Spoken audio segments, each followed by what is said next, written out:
5 deep grounding breaths. I think people can manifest the willpower and the discipline for weight loss. Yes, absolutely. Deep breath in.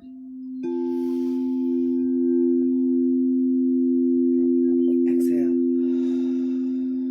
If you're still in bed, you can continue this sound bath laying down.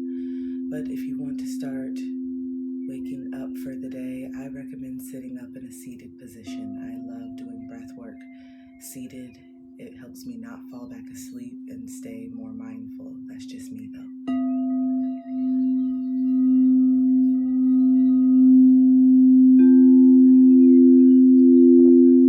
Close your eyes and just feel. Close your eyes. Clear your mind by taking your deep breaths and just feel your body right now.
Take a deep breath in and exhale. Deep breath in and exhale. Deep breath in, exhale. And just return back to your normal breathing for a moment. The mantra, I can do hard things, is coming up, so I think someone's inner child or someone needed to hear that just now. I can do hard things. Someone has something that they need to do, a conversation that they need to have, a disconnection that they need to follow through with, something at work, and it's scary. You're really scared. It's really been weighing on you. It's really been weighing on your heart, but you know deep down that once you do this thing, you're going to feel lighter. You're going to be able to move forward, and that's what's been frustrating you for a few weeks now, if not a few months. It's something that you've known that you've needed to do, and you know that once you do this thing, you're going to be really stepping into a new chapter, but this is just something in a past version of you that you no longer resonate with. This is something that's in that chapter that you know you have to leave behind, because you know that elevation requires some form of separation, and that makes you really sad. It makes you really uncomfortable. But you know that once you do it, things are going to be moving forward in a much more fluid way, and you're not going to be having all these mood swings and emotions and anxiety. You're going to sleep better, you're going to eat better, you're going to have more space to take care of yourself. This is something that's like a big integration for you. Okay? And so you're feeling less and less guilty, you're feeling less and less in fear, and you're actually starting to get more excited about the unknown. That's a good sign, because you know that you're in control of it now. You are aware, you're tapped in. Things are not just happening to you anymore. You know, they're not just happening to you out of nowhere. You're aware, so now you're going to be able to make more informed and awesome decisions for yourself, and not just be going through blind. I'm just blind, going through on autopilot. Why is all this stuff happening? Now you're waking up to it. So now the paintbrush is in your hand and you are at the blank canvas. So if you keep painting some BS, that's on you. You're doing it consciously. Okay, before this, I would have said, oh, you're ignorant and blissful. Give yourself time to wake up and understand. But no, if you're on this live today, right now, you are at a point where you're at a crossroads and you are frustrated with yourself. You know that it's time to move forward. You are planting the seeds right now. We're getting closer to the new year, getting closer to spring, and you know it. You are tired of being in this disempowered space that you've been in, where you don't honor yourself, where you feel so bad to honor yourself, and where you feel like it's just so hard for me to be without whatever this is. Whether it's a person, an addiction, something, it's just weighing on you. Okay? So you know what you got to do. You just got to speak your truth, and the truth will set you free. And it may be a little adjustment period to not having whatever this is, but you will get through it. And you have the opportunity to replace all this space that you're going to have now, once you let go of whatever this is, with healthier habits. Maybe you'll start painting again. Maybe you'll start writing again. Maybe you'll start creating music again. Maybe you'll start making videos and sharing your experiences, because now you actually have the space to process and reflect. You see, it's happening for you. And I know you're scared, and I can see so many of your guys' little inner child at the edge of the cliff. I can see it right now. You guys are at the edge of the cliff and you're like, no. And it's just like they need you. They just need your support to be behind them and say, hey, you're not jumping by yourself. I got you. So if you jump and we fail, and if you jump and we make mistakes, or we realize maybe this wasn't the right direction, guess what? If you're not failing, you're not trying. Mistakes are a part of life, and you're allowed to change directions as many times as you like. So what's next? What else is the issue on why you can't take the leap of faith? I got a solution for it. Go ahead. What's next? Tell me why you can't take this leap right now when you know that you're ready. I wouldn't say it if you weren't. If you were at the space where you still needed to integrate more and more and do this, no. The downloads have stopped, and the inspiration has stopped, and the creativity kind of feels blocked because you have to do this thing. We're not giving you more until you integrate and show that you will choose yourself. Some of you don't realize this is not just something that just makes you miserable. Why do I have to do this? Life is so hard. No, these are initiations with yourself. These are opportunities for you to step in and say, no, this is who I am now. I'm done being the same doormat. I'm done being the same ticking time bomb. Today, I am making a conscious choice. I am so tired of feeling like life is just happening to me. I'm so tired of just thinking that people are just doing this and I just can't control my emotions. That doesn't feel good anymore.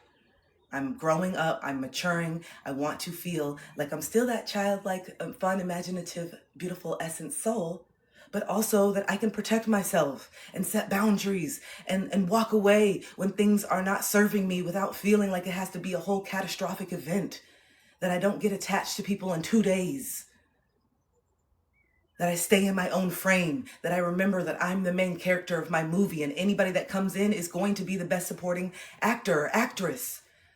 And I get to choose that. And am I choosing someone that really supports me? Or am I choosing people that bring me down? Am I choosing people that don't make me feel safe? Am I choosing people that don't encourage me? Am I the best supporting actress in someone else's movie all the damn time? Never the main character in my own. Always looking outside for the answers. What should I do next? Should I wear this? How does this feel? You tell me. How do you feel in the outfit? Do you feel good? Do you feel confident? Do you feel sexy? Is this what you really want to say that's on your heart? You don't need permission.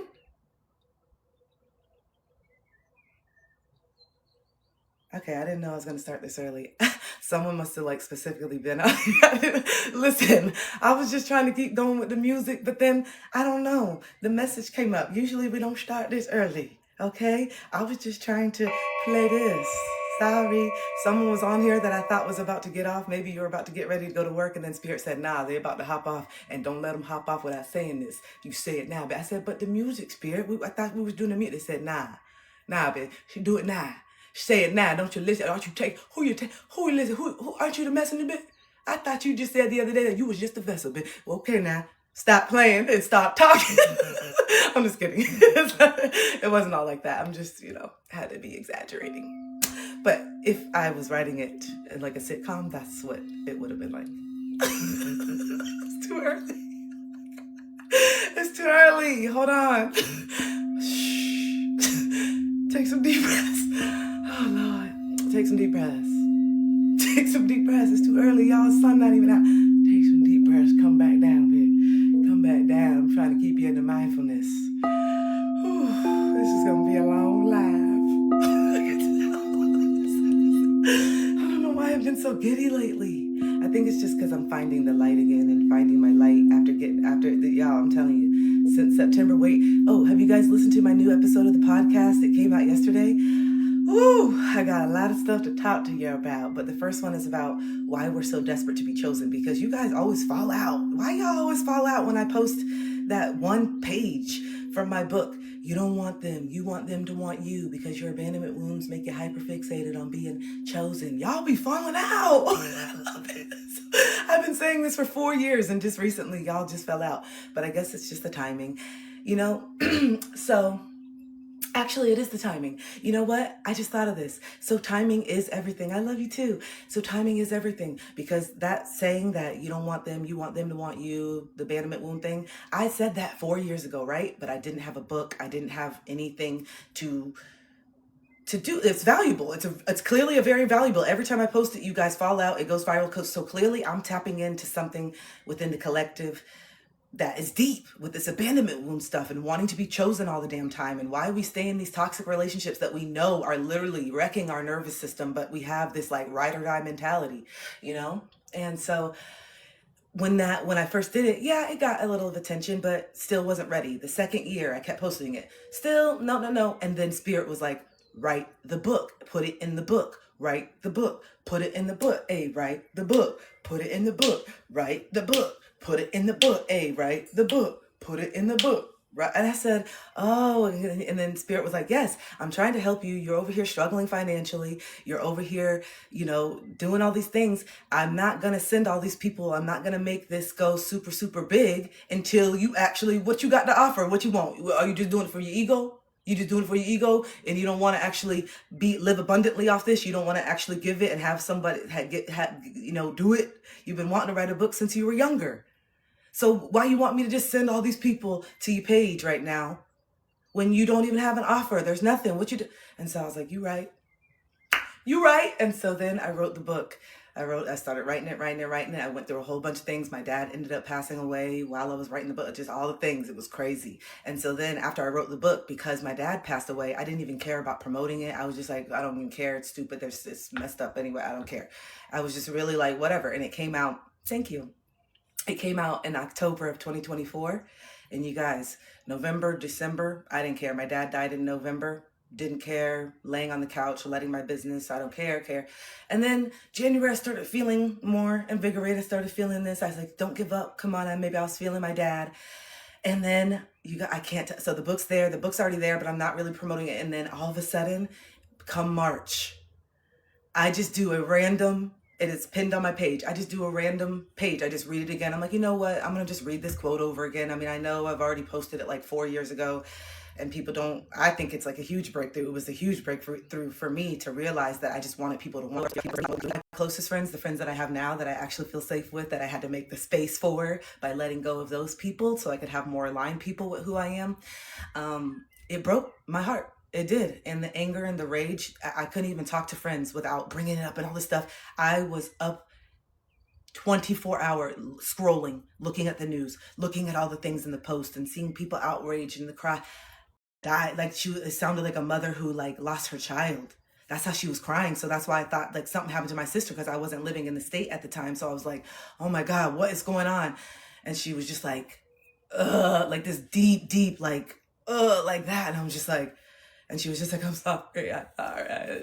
Like, and I just, yeah, I was like, I gotta get home. I gotta get out of this shit. And this is when I was still with my really toxic relationship. And this is the year that I was like, I can't do this no more. Yeah, it's so scary. I was like, that was 2021, you guys. And that was the year that I had to make a decision. Do I want to fight through this and find out what this purpose is on the other side of this? Or this maybe, I don't know.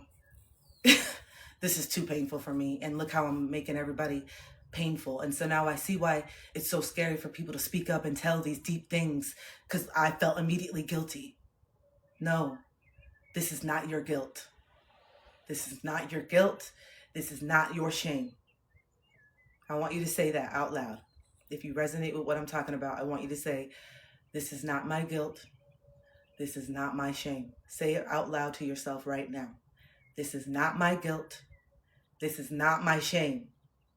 Say it. This is not my guilt. This is not my shame. I deserve to be protected. I deserve to be paid attention to more. I deserve for people to pick up on the signs and the change of my behaviors. I deserve for people to be intuitive to my emotions and the things that are going on with me the same way that I was intuitive with them, even when I was too young to be intuitive with them. Why am I always going to mom saying, Mom, you doing okay? Do you want to talk? I needed that in return. I had a lot to talk about. I had a lot of questions about my body and what's right and wrong and what I can say no to and what's right. I needed those talks. I needed you to notice that I didn't come out of my room for 2 days. Let me turn on the light.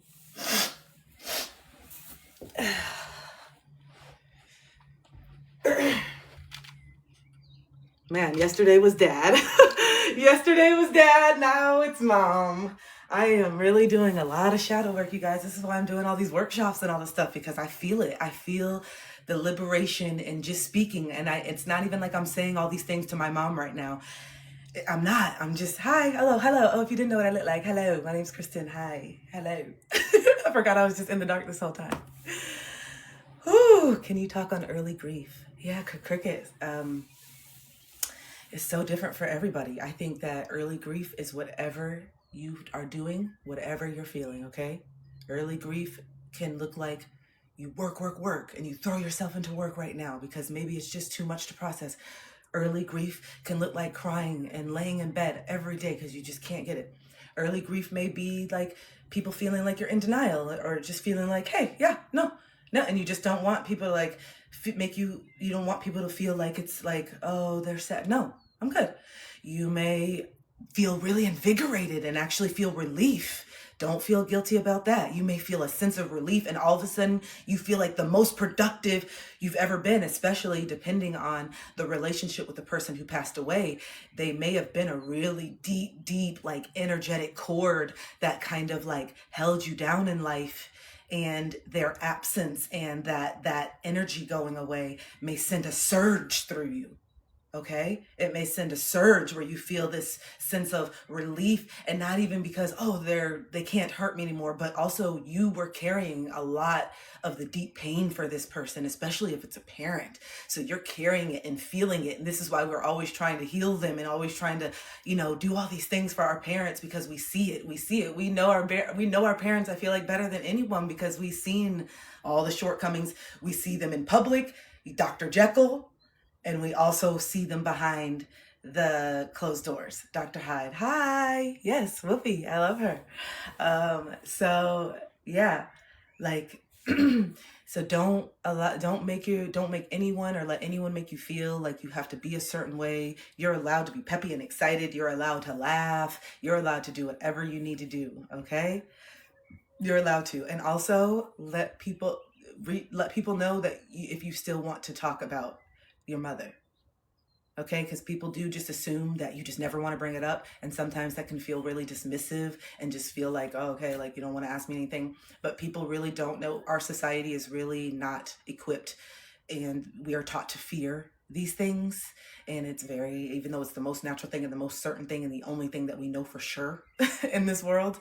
And the more that you can really sit with it and allow yourself to process and allow yourself to talk to your mother, yell at your mother, scream at your mother, remember her, laugh, apologize, and say all the things that come up unapologetically.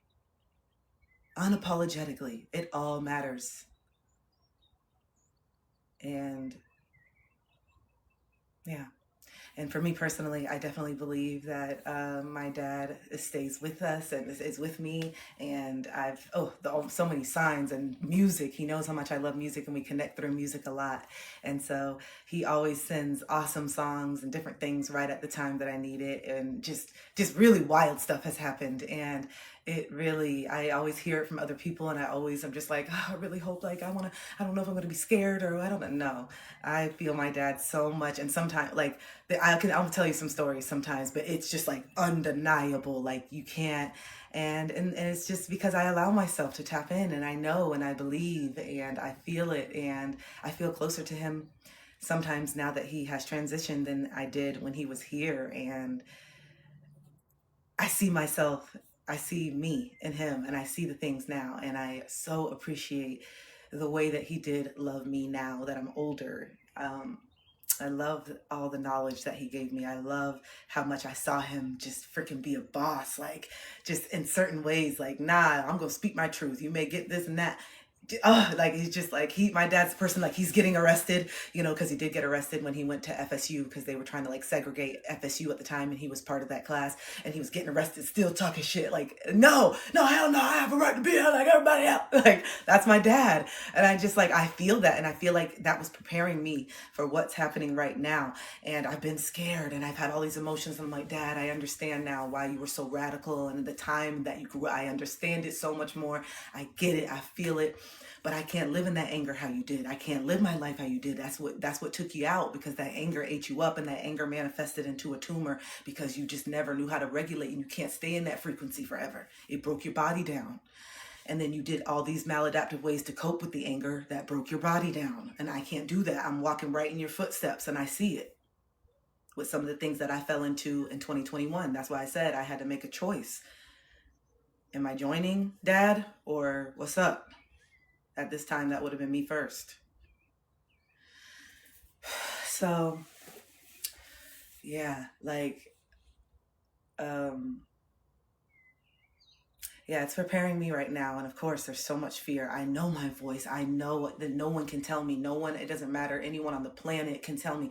I know that this big burning fire, and that my voice and my tenacity and the way that I'm so passionate, and people come in and say, oh my God, you're so aggressive. Call it what you want. I am passionate about people. People have always been my thing. Since I was young, I was that person. And middle school, that on the first day of school, we all take out our backpacks, and we all have our school supplies, and we all have our things. And then I'm the one who notices the one kid who has some kind of shaggy clothes, who doesn't have a backpack, who doesn't take out anything. I'm always zeroed in on that person, always. And it bothered me so much in 6th grade that I went home and said, Mom, because my mom was a teacher too, so she gets it. I was like, Mom, you got to take me to Staples, please. I will get allowance. I don't have any money, but there's this kid in my class, and he don't have anything, and I can just tell his clothes look dirty. Mom, it's not fair. Everyone had paper and notebooks and pencils except him, and he was looking around, and that's not fair. And it made me so upset. And I didn't know. I just was doing it. That was me. And I look back at that, not to toot my own horn, but to say, this has always been me. And my mom would just looked at me. I remember she was just like, okay, because she knew, like, I guess, that touched her. And I got a red JanSport backpack, And I was really excited because I was like, Mom, I don't want to get a cheap one. Because if anybody know, JanSport was the backpack back in the day. If you grew up in the 90s and you had a JanSport, I used to be like, y'all are rich. Well, at least coming from me. So I was really excited when my mom got me one. And then I was like, come on. And so we got him a red one. I had a navy blue one. And so we got him a red one. And I was like, Mom, you for real. And so, yeah, I was born in 86. And so then we put all the notebooks and we put the pencils and colored pencils, and she let me get the little plastic thing for all the pencils with the dots on it. And it has one color is like turquoise and the bottom was like clear, and it had like dots on it. And then in the middle it said something, and you open it up and you have all your pens and markers.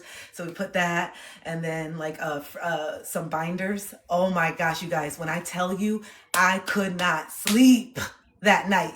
I could not sleep. Like I was literally like, gosh, I can't wait to go to, and then I think it was it was language arts class. So I think it was I had to wait until second period because I didn't see him in the hallway, and I got to that class so early. I never went to that class. I don't want to talk to you. Don't talk. Hey, Kristen, how you doing? Don't talk to me. Don't talk. I got something to do. Get away from me, big. No, I can't do. I don't want to dance. No, I don't want to write in the slam book, bitch. No, get away. And so then, and so yeah, I was sitting there, and then he came in, and just I could tell his energy was just like this, like. His energy looked like sad. I was just like, of course, he's going to school first day, don't even have shit, and his clothes are dirty.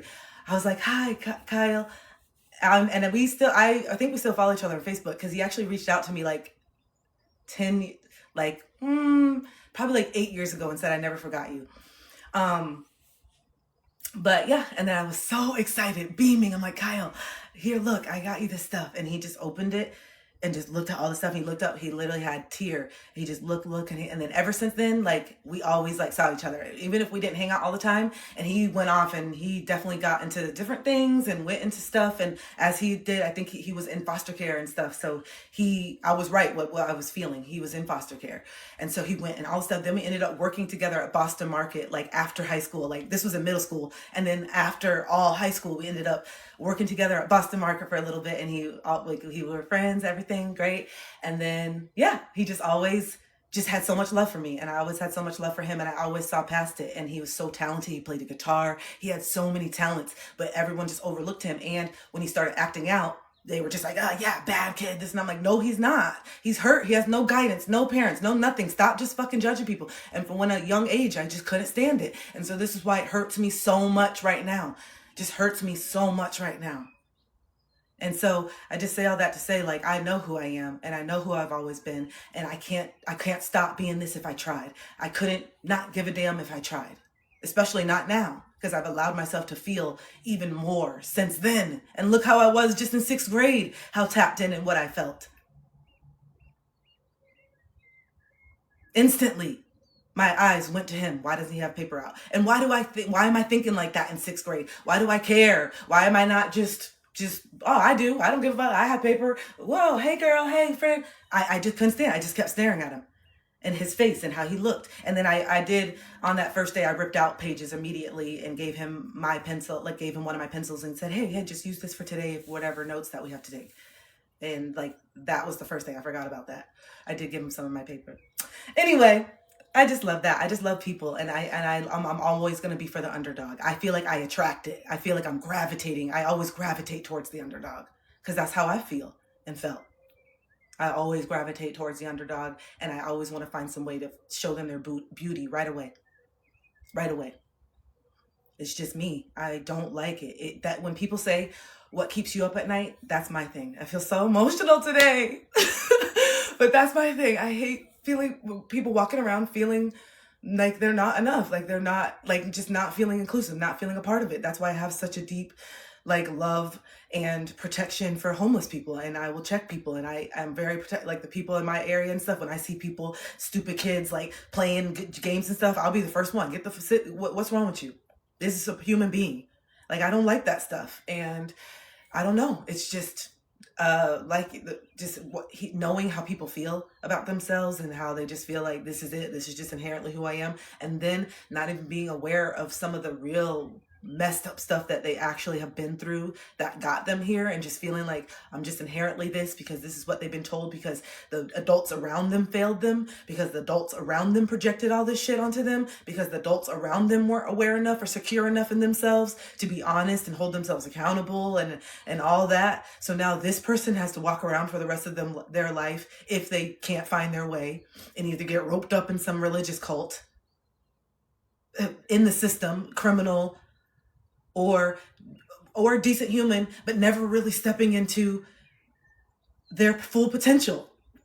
That hurts me. And then we as society project all of our shit onto that person continuously. When it comes out and it's in the news, we see ourselves in them, but instead of having that relatability or humanity, we choose to project our shadows onto this person too. And it's just continuous. And it hurts me. So that's what keeps me up at night. And this is why I'm in the job that I'm in.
In my head, I was having a moment of silence for people all around the world that have lost their lives to this violence. That's what I was thinking when I was doing that.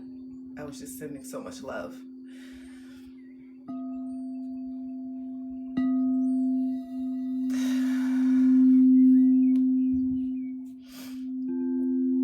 Have survivor's guilt.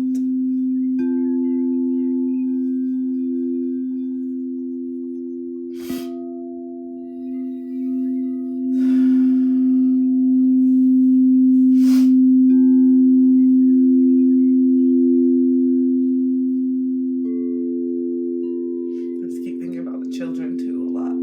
Just thinking about children a lot.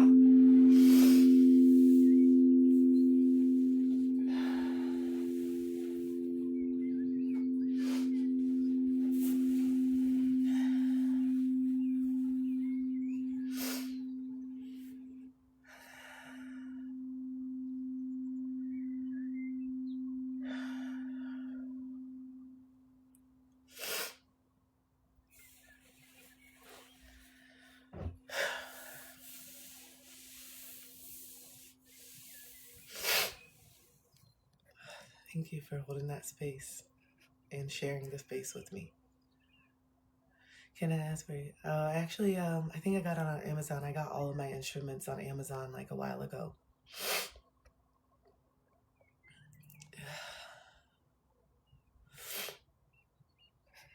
No, Evan. It's hard. Thank you for all the love. I'm just catching up reading your guys' stuff. Thank you. Semi, Chrissy. We don't have to hold it in. This is what we need. It's just processing. You're crying for the world. You're crying for people that you know personally. You're crying for your younger self. You just need it. It doesn't even need to be a specific reason. Just let your body regulate. It's been so dysregulated for so long because you've been holding in this pain for so long. And so let these events, if you can't cry for yourself, if you find it hard to cry for yourself, which a lot of us do find it hard to get emotional for ourselves and the things that we've been through, let the things that are happening, tap into it. Don't ignore it. Tap into it, because I promise you, it's not going to just be the tears for what's going on. You're also crying for yourself. You are. You are crying for yourself, and you need that. You're a part of it. So, and I don't wipe my tears, because when I did my plant medicine ceremony in 2022 in Peru, my shaman saw me wiping all my tears because I was crying so much, and he was like, "Don't wipe your tears. Your tears go to the different chakras and energy centers that need the love, that need the healing." And I was like, "Wow!" And then every time I was doing it, I noticed that the tears were running down to my throat chakra, and they would stop right on my heart. Throat chakra, stop right on my heart. Throat chakra. And then sometimes they fell on my belly, because I have a lot of stuff with and I was just like, I always thought of that, and I just thought that was beautiful. He's like, don't wipe it. It's healing. And he's like, and also when you wipe it, you're telling your body to still feel shame. You're telling yourself to still feel shame. Don't, just let it flow freely. And I was like, that really stuck with me. And then another thing that he told me that stuck with me, that made me start singing more and using my voice, because I've always been a child who loves to sing. Like, I love it. I would play the song over and over, practice certain parts. Like, I just love singing.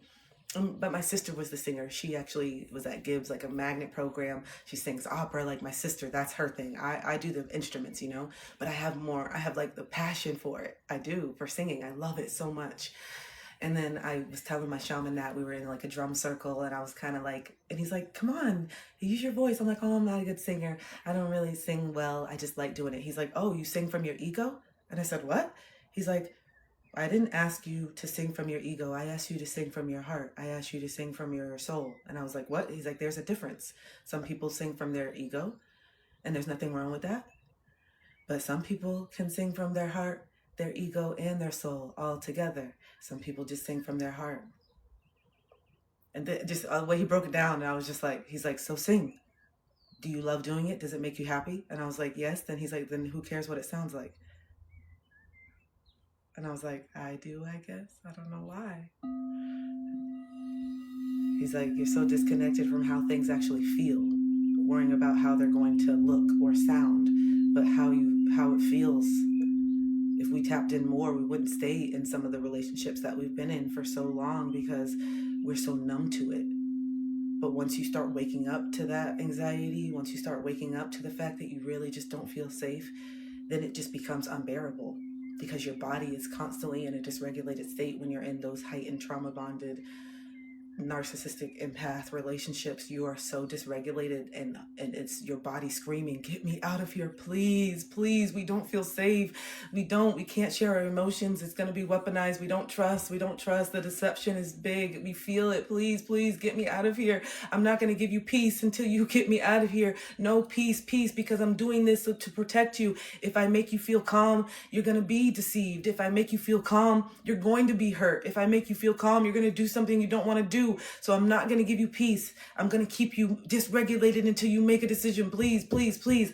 And then you get burnt out, and then you start trying to medicate, and you try to do all these things, and it's like, no, no, no, no, no. And that is your spirit team taking, no, no, no. You got to get out of this. Rise up. And I always see my spirit team. I want to like write like a movie like this or something, but I always see them like, okay, this is the year that she's going to choose herself. This is a really hard one, you guys. She's really going to be teetering the line with this. Let's see. Come on. We already know what she chooses, but let's see how long it takes. Come on. And I feel like they were just like, "No, you got it."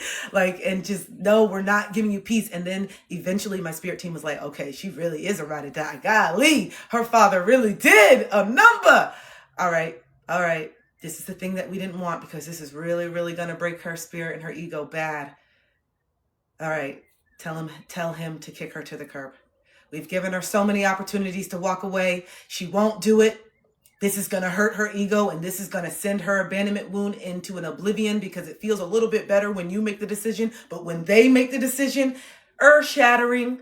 That's why you always want to leave first. That's why you always want to get ahead of it, because when they make the decision, it feels even deeper, that abandonment. So I wasn't listening. I couldn't do it. I did not have the strength to disconnect on my own. And so they said, "I bet you're leaving. This is not your end. You are not going to settle in this, and you are not going to perpetuate the same toxic family dynamics. You are the person that is going to heal this shit. And if we got to break your heart, we're going to break it. You'll put it back together. And he ended up breaking up with me and like alluding to like, yeah, you know, I don't want to do something that I'm going to regret. And I need, this is just not working. He really wanted me to leave. And he's probably like, damn, I'm doing everything. This bitch still staying. God damn, I'm doing everything. She's still holding on. God damn, she loyal as fuck. I had toxic loyalty. I had toxic ass loyalty.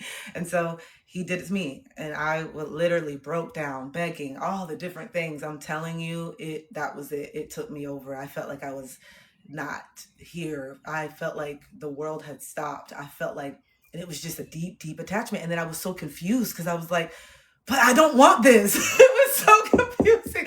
I'm like, deep down, why are you so scared to just be honest? Like, this is not even it though. Why are you capping right now? And it was just so confused. And then just the thought of him with somebody else. Oh, I can't take it. I want him. Come on, we can make it work. It was just like, I'm like, girl, no. You got to figure this shit out. You lost yourself deeply. What the fuck is going on? I didn't know that you were this insecure. And I didn't know that I was that insecure. And even though, you know, when I'm single and everybody sees me and I'm confident and I'm the first one on the dance floor, those are the things that I've always been hyped up for. So I have confidence in dancing. I have confidence. I don't need liquid courage. I don't need nothing. I don't need to be drugs. I don't need nothing. Dancing, certain things, we have confidence in from a young age. People are, go Kristen, go Kristen, go Kristen. That shit hypes you up, bitch. Okay? That shit makes you confident all year. Okay, so I know I can do that. But love and being vulnerable, that's where I feel the most insecure. Being real with you is where I feel the most insecure. Checking your ass is where I feel the most insecure. Setting a boundary is where I feel like I disappear. Speaking my truth is where I feel like I clam up. That's the shit. That's where I feel like I'm a little tiny girl when I get into a relationship. I feel like a little tiny girl. And when a grown ass like person, I can tell when grown ass men would come up, like for real, they could tell. And I would be like, I'm not ready. I could tell. I'm like, I don't want to talk about shit right now. I don't want to talk about shit right now. I don't want to talk about my feelings right now. I said, I don't want to talk. And so I kept attracting emotionally unavailable people because deep down, I don't want to talk about how I'm fucked up. I just want to keep playing the victim. I want to keep focusing on you and why you can't commit. I don't want to look in the mirror and say, why the fuck do you want to commit to somebody who doesn't even have emotions and don't want to even grow, that he don't even want to do it. He told you he just want to keep it light. Why are you filtering out the truth and then hearing what you want to hear? What are you talking about? Well, I just want to keep fixating on why it's everybody else because it's my dad's fault. It's just my dad's fault. My dad did me wrong. And so it's just, I don't have anything. I'm not contributing to it. I'm not in the relationship with dad too, right? It's not just you. I want to tell you all that too. As you grow up too, it's not just your parents. You are not just this perpetual helpless victim with your parents. There's certain things that you do too. There's certain ways, there's certain things that you pop off. I see it a lot too when parents are actually trying to heal and do the work and then you're still not over it and you be abusing the parents and making them the punching bag. As soon as you get that vulnerability and the tables turn, your inner child goes, and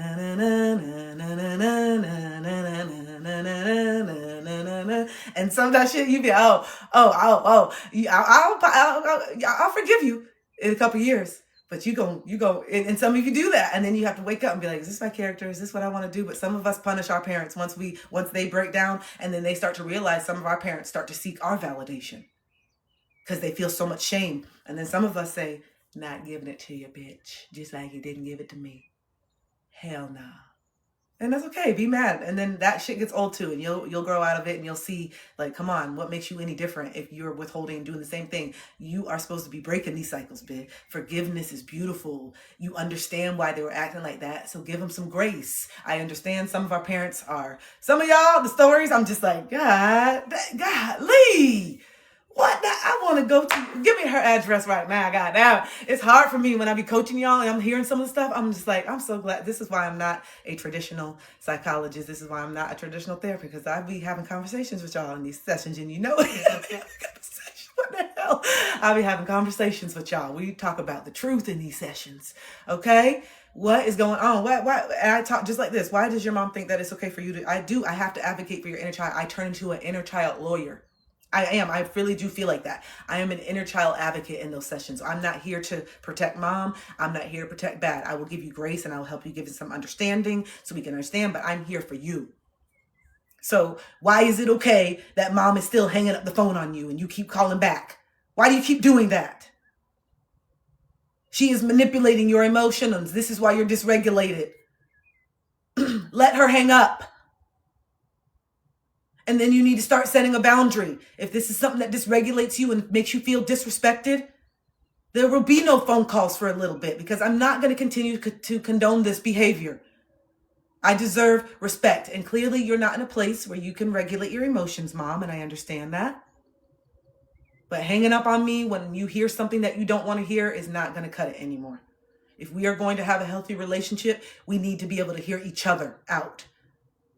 Yes, you are my mother, and yes, I respect you, but you need to start respecting me as well.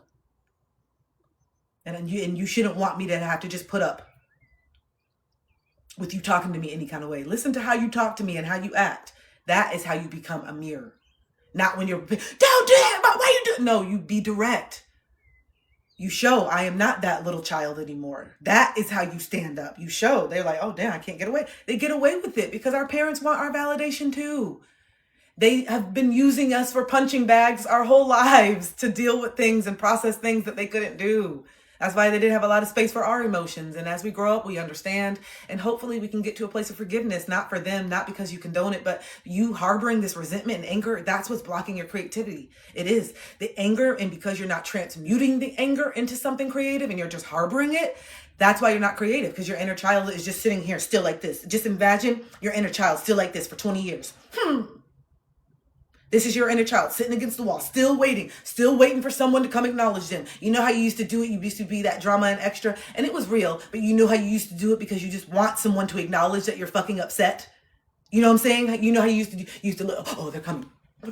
That's why you find yourself doing that now. And some of you have been like, am I manipulative? I feel like I'm like rehearsing shit before I go talk to my ex. I feel like I'm like rehearsing all these emotions and shit. Yeah, it's because you never felt heard and seen. And so you did want to amp it up a little bit. You wanted people to feel, I am really upset. I'm really upset. And so yeah, you would do it and you would rehearse it and you would try to use your words. That's why some of you are so beautiful poets. Oh my gosh, you're such beautiful poets, but you can talk a lot in circles. You can talk a lot, you know what I'm saying? Because you really want to be heard. And so when you get the microphone, sometimes you gotta be like, okay, so the people okay, well, you say the same thing over and over. I know you want to be heard, but you said the same thing. It's been 1 hour. You said the same thing, nothing changed. Okay, that was me. I used to say the same thing. I want you to make sure, bitch. I want you to make sure that you hear me. I just be saying it in circles. And like, I know my exes are just like, okay, damn. I'm long-winded. But what was I saying? What was I saying? ADHD. You're supposed to be keeping up. What was I going? Oh, no, wait. What was I saying? You guys know. Help me. I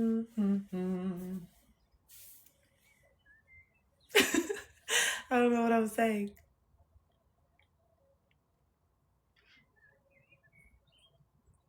Oh, yeah. I got lost with you. Inner child has been stuck inside. Yeah. Oh, yeah. Oh, yes.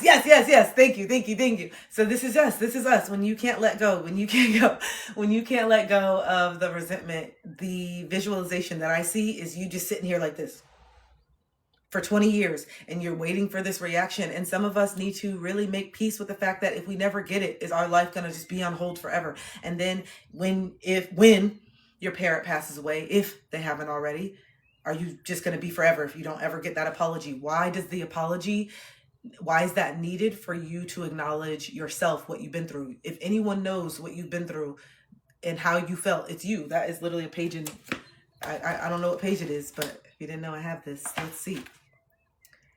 Okay, let's see if I can just turn to it. But if anybody knows what you've been through, it's you. So why do you so desperately need mom and dad to say, yeah, you're right.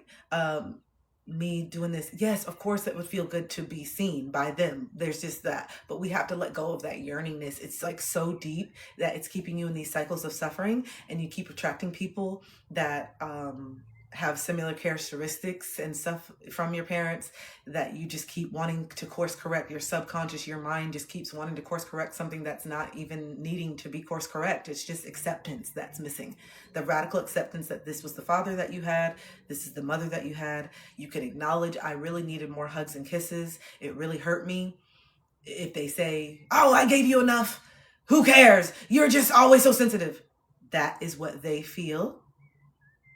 That is what they feel. Is that your truth? Your truth, you just said, I needed more. I wish you could have given more. So them saying that you got enough and you're just so sensitive is irrelevant. You don't need them to say, yes, you're right, for it to be true. That right there is what keeps you stuck. You cannot accept the fact that your mom is not going to validate because she cannot hold herself accountable. And so in order for her to validate your experience, she would have to sit and reflect and see how she impacted in her role. And because she does not have the awareness, the capability, the strength, whatever it is to do that, she's going to be constantly denying and in gaslighting and dismissing your experience because it's too painful for her to sit with it. So the sooner that you can accept that and stop putting her in positions to disappoint you, which is setting your parents up, like literally trapping them every single time you keep doing this shit. It's true. And let it go. Accept them for who they are. And validate and cry and scream with your friends and your partner in therapy. Get all of it out. You know how many times I walking through this house? Of course, Dad. Of course, I'm going to fucking do this because I want to see you. Like, of course, you think you can just do, you know how many times I walked around doing that because I could never get it out to him. And then eventually I did when he was in the hospital. But that's a different story. I just did it. I just got it out. And then I realized, oh my God. And then on here, this is what has been my therapy literally since the beginning. I just needed to get it out because I always got hung up on. I always got yelled over. I always got it. So I said, you know what? No one can yell over me on this shit. I'm going to get it out. And if you've been here since 2022, and yeah, 2022, you've seen it. I have literally been talking to my father. You've seen my eyes bulging out. You've seen spit flying out. I have let it out on here. And so many of you have felt empowered by that energy. Some of you were like, oh my God, it's too much. I had to stop following you during that time because it was just so angry. But then the collective that needed it, they needed that anger. Anger is our protection. And when we have disempowered, suppressed anger, that's why we feel walked over. That's why we feel drained because you don't have any boundaries. You need to get angry. Your anger is a barometer on where people are doing things that you're not comfortable with. Some people are comfortable being touched right away. I'm not. So I have to know how I feel. And that anger has to say, hey, I don't mind physical touch and everything, but I want it with someone that I want it with. And you're doing it too soon and all this stuff. That is protection. I don't feel comfortable with you being so hands-on so quick. It's too much for me. You need to be able to feel empowered to say those things. Okay? That is how you protect yourself and stop being the perpetual victim and being out here wanting to be this damsel in distress. You're not a damsel or in distress. Stop. You can be soft and you can be this, and you can also stand up and switch right into that energy of assertiveness and directness and boundaries and self-respect. And then the people who allow it, you can be playful and fun and goofy and touch, and don't let anybody tell you who you are. You know who you are when you feel safe.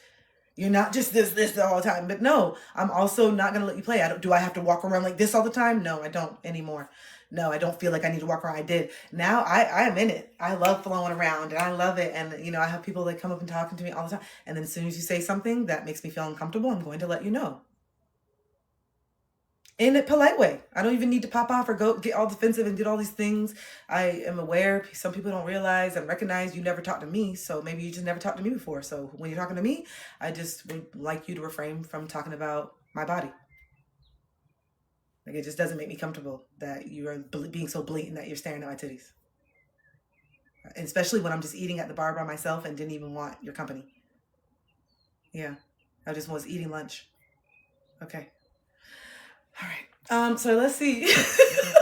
But this is the kind of shit I used to entertain, and then my whole lunch was ruined because now I'm talking to this person that I feel like I have to appease, that's disrespecting me and making me feel uncomfortable. But I'm so more worried about their experience and their ego than how the fuck I'm feeling. You over here ruining my $25 pasta. I'm on lunch and I just want to sit here. And that's on me for not creating that space for myself. That's on me for not creating that bubble and doing what I need to do and feeling obligated. but that's not me anymore.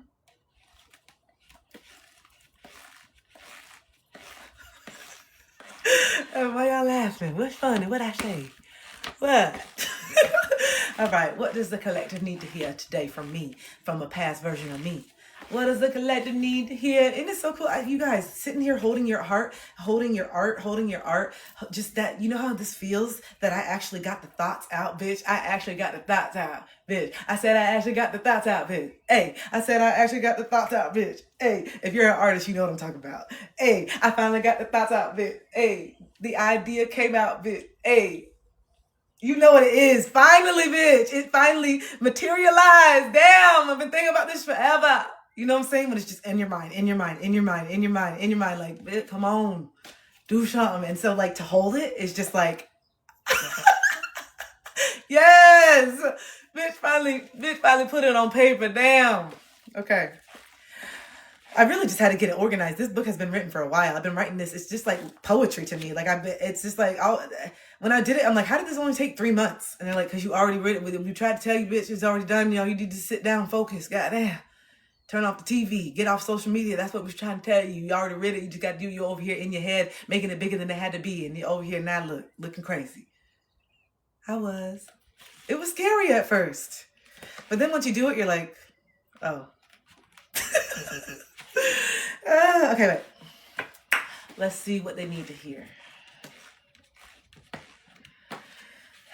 No, this is, hold on, let me do it right here. Okay.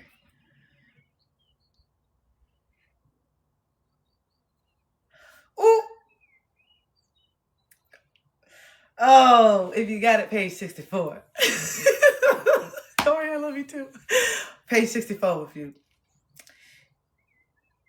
It's page 64 if you it's not for the weak, especially if you're in a toxic relationship right now. It's not for the weak. I try to tell you, page 64 not for the weak, especially if you in a toxic relationship right now as we speak.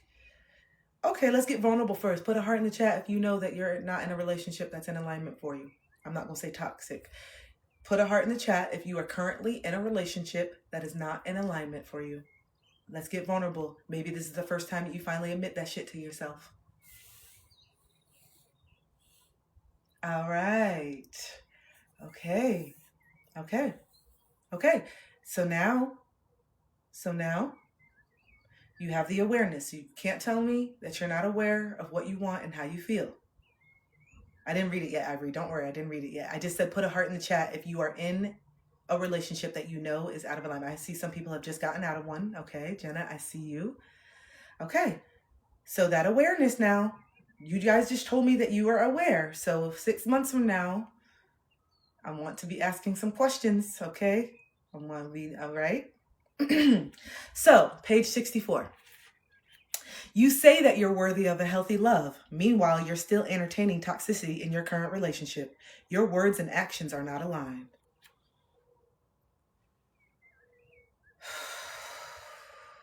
Y'all remember that one comedian? What was his name? He would just say all this funny stuff.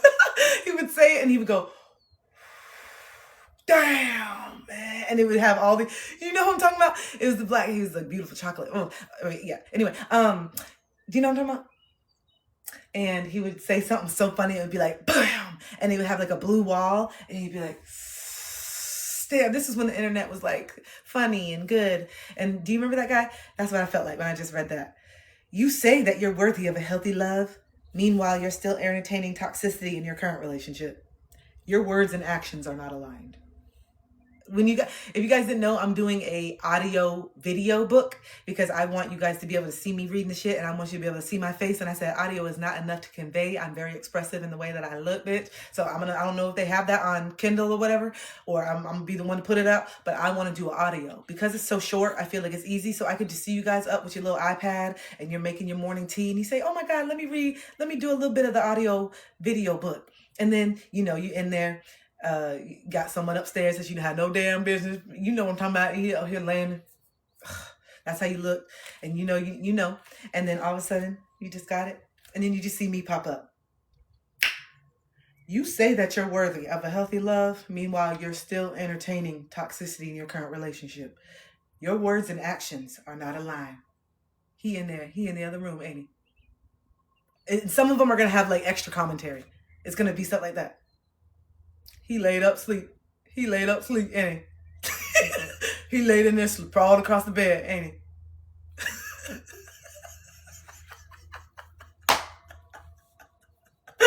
Oh, it's gonna be so good. It's gonna be so good. Oh yeah, you guys are about to go to the zoo. You guys are about to go do a little cutesy date because you guys are still in denial. What you going? You going to the zoo or what? You going to the movies? You still in La La Land. It's gonna be cute too. It'll be fun today until tomorrow or whatever, the next catastrophe. The next awakening that you have that you keep ignoring. I'm sorry, I'm laughing at me. Because I'm just looking back and it's just like this cycle was crazy. It was just crazy. All right, so I hope you get the audio video book. I don't know why. I just feel like everyone's gonna be like, girl, turn that fucking book off. God, I'm so sick of that shit, because it's gonna be relevant to other people and you're gonna read it around, you know, your friends, and they'll be like, girl, turn that fucking book off. Fuck. We just want to watch a movie.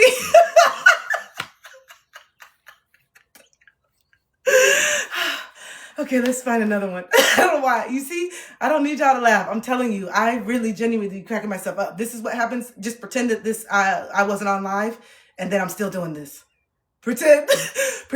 I'm telling you, there's times where my neighbors, I'm on the porch doing this, cracking up, and then my neighbor would be like, hey girl, oh, I'm sorry, you on the phone? I'm like, no. And they're like, oh, and they just look around and they're like, you're not on the phone? I'm like, no.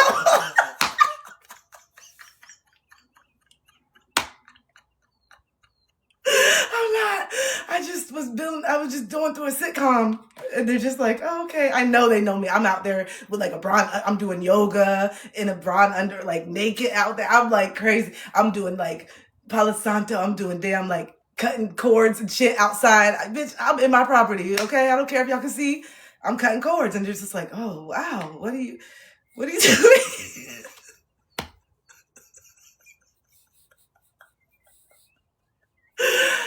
I just love it. I like it. I'm my mother for sure, because she be having full-blown conversation.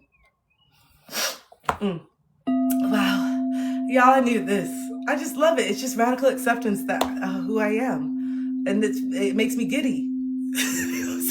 Me too, Chrissy. I love it. I be making whole things in here, just in the mall. And sometimes I do just realize, girl, okay, you're in the grocery store. Because sometimes I'm just like, yeah, that's fucking fun. And then I like look around. Especially, don't let something be like a confrontation that's on my heart. Don't let me be in a confrontation, like a ruminating, like I know there's something that's pissing me off, bitch. Oh, because I'll be getting deep into it. And I'll just be like picking out apples and then just like, yeah, of course, bitch, of course. What the fuck you think? Oh, we're always over here pretending to be there. Of course I'm gonna be. And then I'm just like, oh. And then the person's next to me, they're just like, can I get to the green apples? Damn. And I'm just like, oh. Hold on, let me sage them first. I feel bad. I was putting all this energy on the apples. Hold on, let me put some Palo Santo before you get those things. I'm sorry. Get home, bitch. Yeah.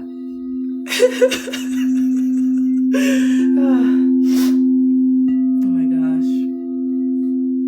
Speaking of, shit, let's do it. Why not? I don't know. I might get a violation. Anything that causes peace on this damn app. No peace. You was over here smudging, trying to ground and shit. We want you to stay dysregulated. Violation. Who knows? Am I allowed? Can I BMP? Are we allowed to do this anymore? I don't know. Too peaceful, bitch. Violation. We ain't even trying to hide it no more. Because some of the stuff I'm like, what the hell? Oh, Lord. Violation. Keeping the peace. 3 strikes. Look at me. You can tell I don't give a fuck no more. I'm liberated, y'all. And that's the next message, okay? I'm trying to, oh yeah, that's what I was trying to do. I was trying to do this, and then, look, you didn't keep me on track. Sometimes I need you to keep me on track and say, hey, Chris, you said you was going to read another page. Instead of just letting me go off in tangents. Can you kind of help me through this? You know I'm neurodivergent. You are too. So I need us to be reciprocal and reminding each other of shit. Thank you. Stop acting like this and let me go on tangents. You know the program. Okay, what's next? I can't eat. Let's see, what's next? Look, y'all, it's cold. My nose. Did you see that? I don't know. Hopefully you didn't. I'm trying to get it. Maybe I'm gonna have to go blow my nose. Okay, this with the crying. Oh, I feel so free. I love this full moon in Leo. I'm a Leo moon. By the way, let me know if you have any strong Leo placements in the chat. I'm a Sagittarius sun, Leo moon, Virgo rising, and it's our full moon on Sunday. It's the 1st. It's February. If you don't feel this energy, I need you to get in, tap in. I need you to light some candles. I need you to let go. It's all about releasing whatever's keeping you from being the star of the motherfucking show. Unapologetically, because a lot of you just attract attention all the time. It's just your personality, and then you've been around people who don't like that and they feel so insecure. So then you've always had this complex that you're doing too much. You're supposed to do a lot. You're supposed to attract people and attention to show people what it's like to live. Leos be living. All right, living, and we know it, and we know. Okay, I know I got it. I know, and stop being be unapologetic. You know you got it. You are that original influencer. You have been growing up. Look at it. The Leos, you were that original. You just had it, that present. Okay, we're doing this. Come on, like this. You had the ideas. It's just you. Stop letting people make you feel bad because you're a leader and you like to be seen and you're doing all these things. You know personally when you're doing it from a wounded place. You know when it's out of alignment, when you're seeking attention in the places and it's not coming from a real Leo confidence. You know that. Stop letting people know. And if they call you out and you feel something, then course correct. That doesn't feel good. You want it to come from a genuine place, not because you're trying too hard. But when you're in alignment, bitch, and you feel good and the shit is good, oh, that's my favorite. Vibe. I'm Leo. Bye. I'm here. Hello. I'm here. I'm in. What's up? I know. That feels good too. That feels good too, to walk in and be like, I know the energy just shifted. I know. It's not cocky. It's just the truth. It's that light, that glow, that smile, walking in, the eye contact, the confidence. That is magnetic. It's magnetic. And the less I stopped walking in like I wasn't supposed to be places, like, oh, all these people like everybody else, and I'm just the ugly duckling. And as soon as I started dressing how I wanted to dress and stop, and I didn't care if this is not how you should be dressed, girl, what do you wear? I feel fucking sexy, and you can tell and you can feel it. And I got my coconut oil on, and I'm just dressing in my bohemian right now, and I love it. That's when I first was waking up to it and just changing my style, taking care of my skin, stop wearing makeup, let the hair grow out. I'm gonna love fucking me. I'm loving me. I am going to find this confidence from a place of truth, bitch. I am so tired of feeling this in my head. I'm going to be present in the spaces that I'm at because I could never be present when I'm constantly wondering what people are thinking and is he going to like me and can I get his attention? If I want to talk to you, I'm going to come up and talk to you. It's just a person. I don't have you on a pedestal. You are just a person. I don't care how fine you are. I don't care how tall you are. I don't care how tall you are. I don't care how tall you are. I don't care how tall you are. I don't care how tall you are. I don't care how tall you are. For the people in the back, how tall you are. For the people in the... I don't care how tall you are. For the women in the back, how tall you are. I don't care how tall you are. Okay? Stop. Okay? Look. You need to have more than that. Stop letting that... You already know who I'm talking about. That we all had a tall one ruin our lives. We all had a tall one ruin our lives. Okay. Why is it so? We you know what I'm talking about. If you know, I know. Okay, so stop playing with that. There needs to be more. We need more.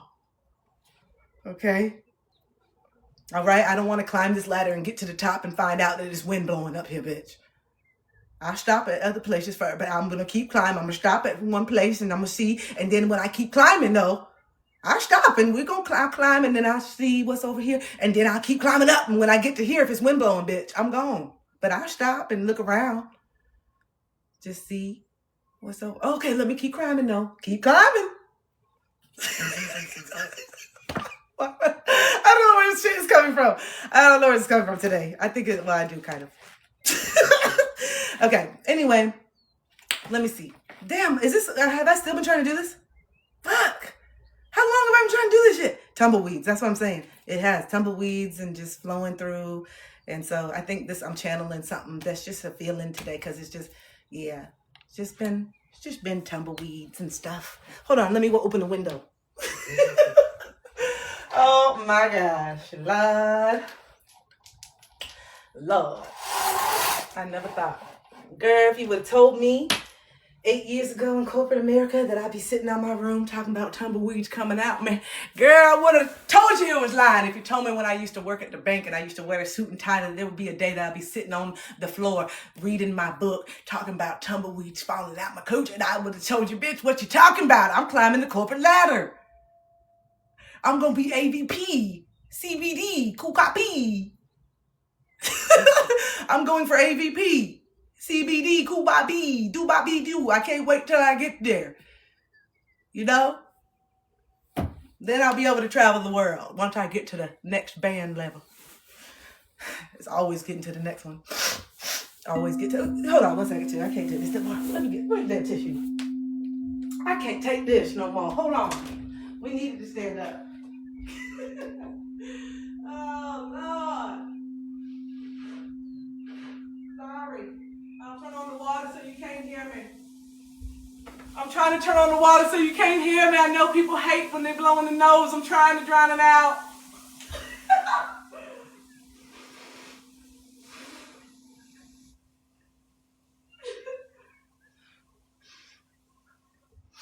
Oh, gosh. Woo, pick the wedgie, blow your nose. All right, hold on. I need to stand up anyway.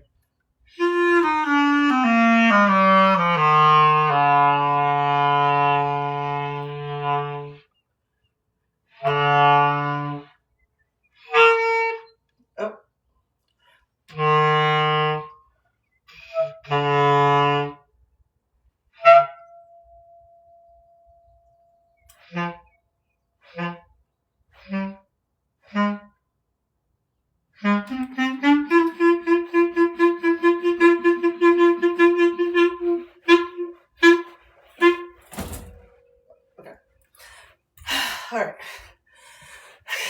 Thank you. My inner child was like, enough is enough, bitch. We need a break. And see, this is what I can't do in corporate. And this is why I try to tell them, if you would just let me bring my clarinet and be able to do that and stand up at my cubicle every 45 minutes, then maybe I can get through this shit. But since they wouldn't let me do that, then fuck them.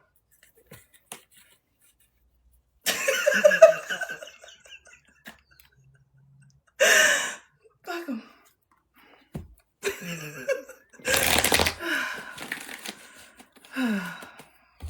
Oh, wait.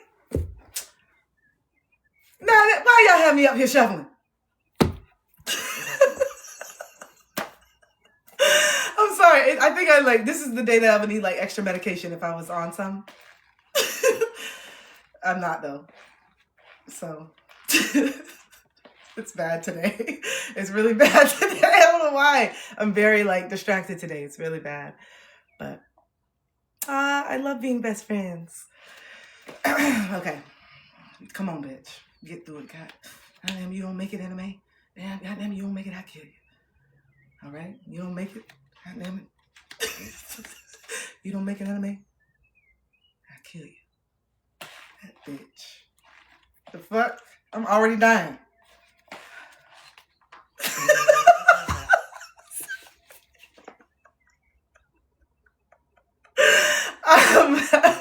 Name that movie. All right. Let me please get this shit out. Golly, 39, okay? Okay. Okay. Yes, my favorite. You don't think you have a choice to live differently, but you do have a choice. You are choosing to stay stuck by not making a choice. Look, this is you on a nice look. This is you on a Sunday morning drinking your tea. You got your coffee or your tea sitting outside. The birds are chirping. You say, let me put on Kristen's audio video book. Let me see what she has to say. Because it's going to be random. It's not going to go in order. It's going to just be like a random selection. And I'm going to pop up. Hey. You don't think you have a choice to live differently, but you do have a choice. You are choosing to stay stuck by not making a choice. And then that's it. And then it just goes to the next one. What do you think about that?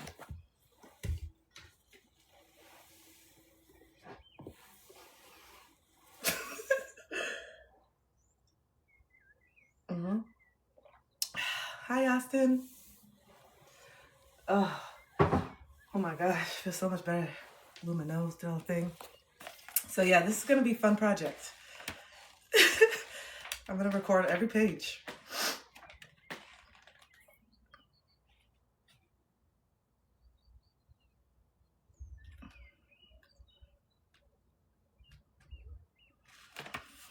So,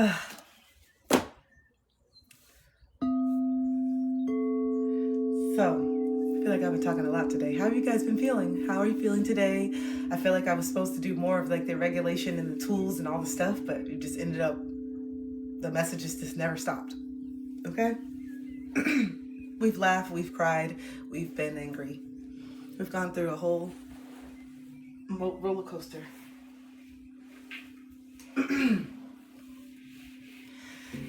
But yeah, how are we feeling? I'm glad some of us got some good release this morning. This is all it is.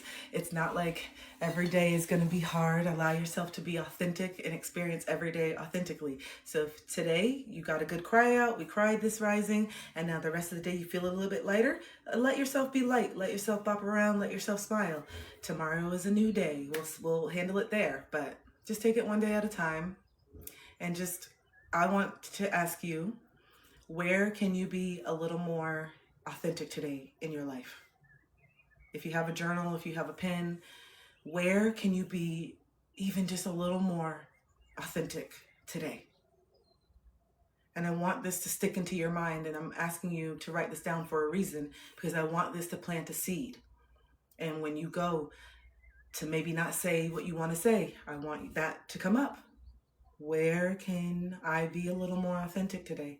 And if I'm being authentic, this is how I actually feel. When are we going to break that ice of not worrying about what other people think and catering to other people's emotions while feeling that chaos inside of ourselves? Oh, wait, let's see if I remember this. I think I do. If you were here yesterday, thank you. That's good. Where can you be a little more authentic?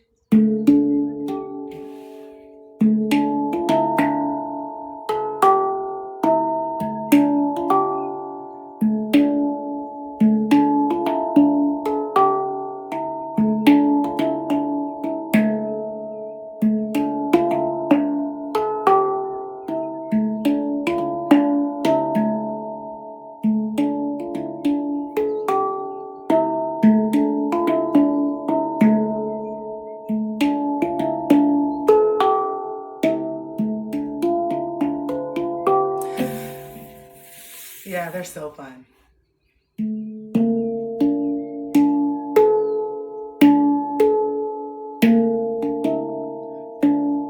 I was working on this yesterday too.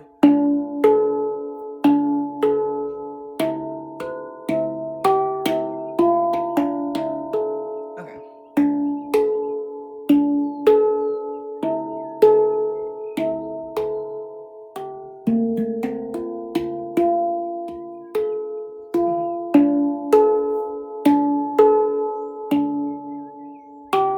Okay.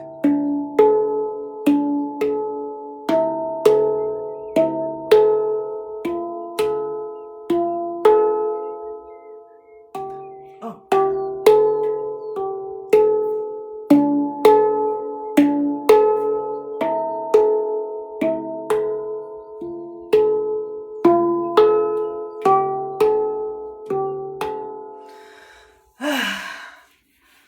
I got lost there for a second. I'm like, wait, I forgot where I was. But yeah, guys, do the things that you used to love when you were a child. Yay! You do it. Those are the two. Yeah, so just do the things. Do the things that, do a double tap. Oh, on you. Oh, thank you. I'm like, me? But no, I had to find my way back to the stuff. And this is why I have my clarinet out. I say this every day because it just keeps it out and it keeps me grounded and it reminds me what I'm doing this for. Obviously, I'm really waking up every day. I can't wait to tell my mom and my family that they can relax. I can't wait to do certain things for my nieces and take care of stuff. This is why I'm working so hard. But the number one reason is definitely my mission, spirit, God. I definitely feel like this is what I'm supposed to be doing. And also it just makes me feel so good. So I could say I'm doing it for me, but I know that it's so much bigger than me. I'm 39.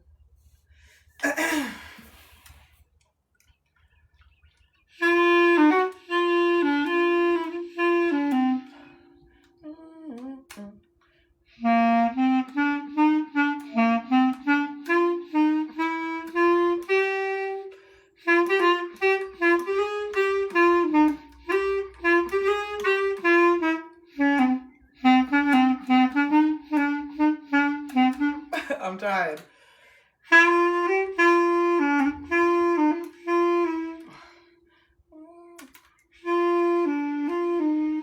Another note. I'll figure it out.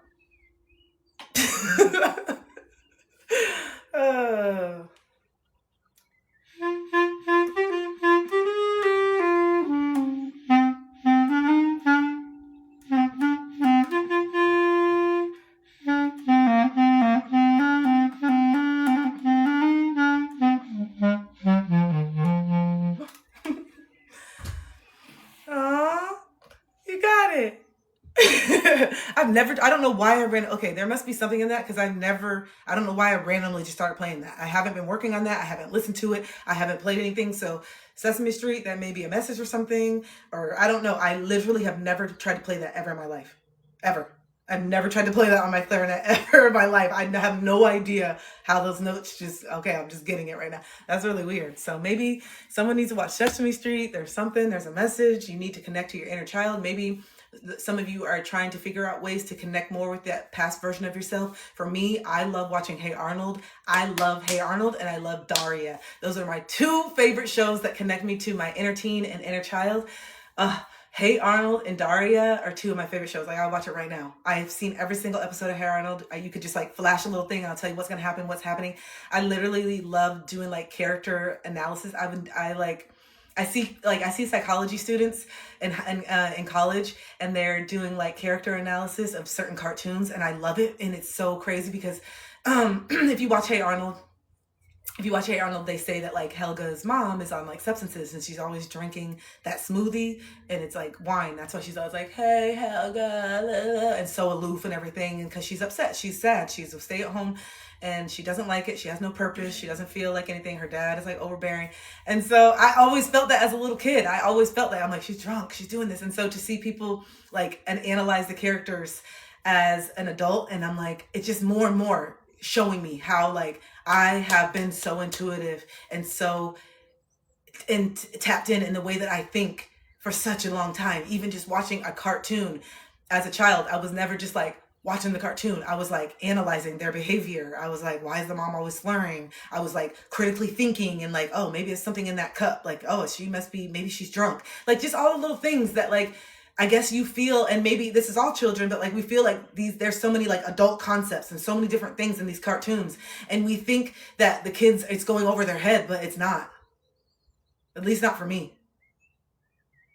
So I can see how TV and cartoons was such a way to like influence children so much. And like you think it's so harmless, and that shit is not. It's not. I knew. Yeah. Maybe maybe the writer of Hey Arnold wanted us to see our own dynamics, you know? I think so. I like the writer. I learned about him. He said he was writing about his school in New York, PS 118. Like that was his actual school.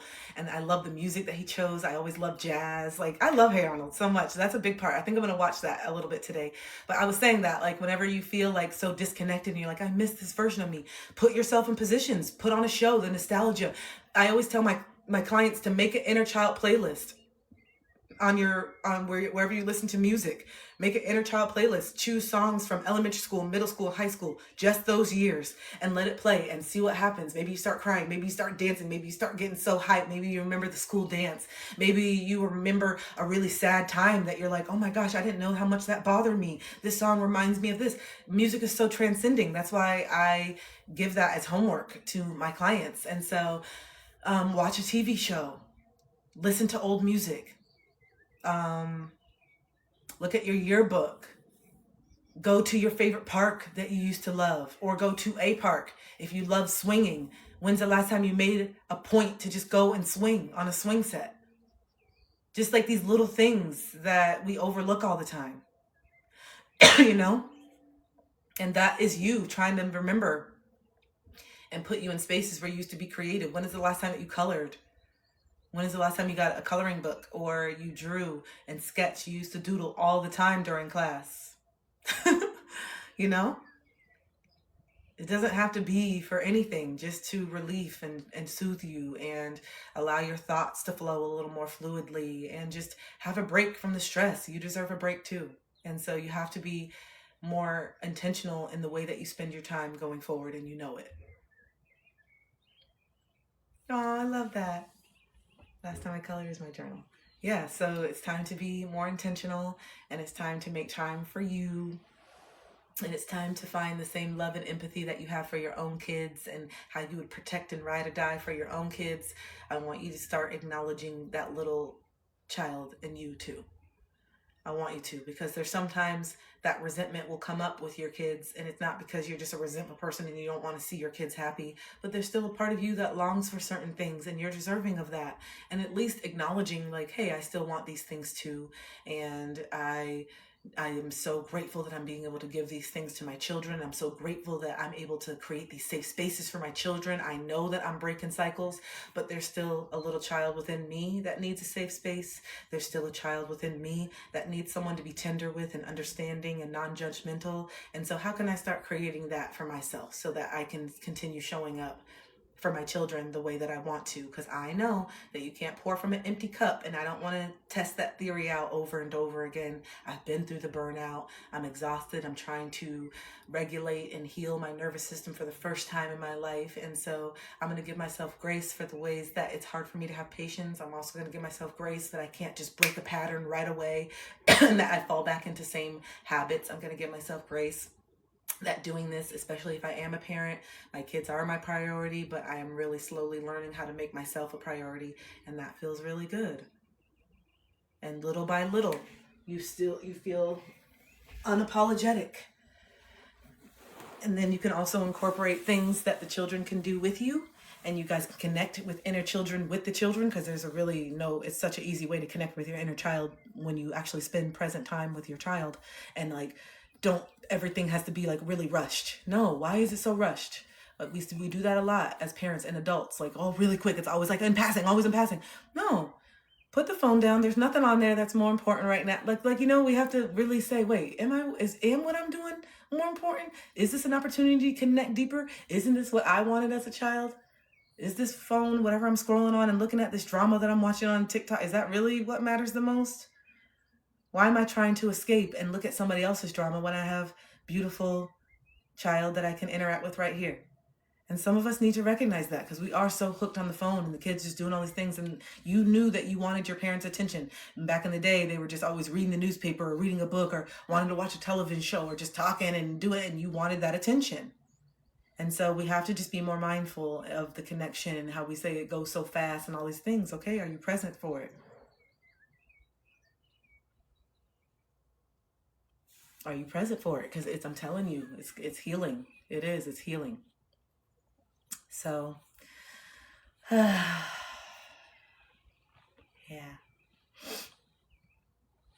Now we can pull a few cards. Today's been today's been a really great morning. This has been really needed. I feel like the release happening so early already. It's only Thursday, and I feel like Sunday's going to be so potent. It's the full moon in Leo. What are you releasing? What is no longer serving you? What do you know? Like, come on, and start hyping yourself up. Stop saying that you can't do it. Stop saying, oh my gosh, everything's going to be so much worse now that I don't have this addiction or this and this and this and that. You may have a period, but you're going to find your power again. Oh, everything's going to be so hard now that I'm not talking to this person. What am I going to do with my time?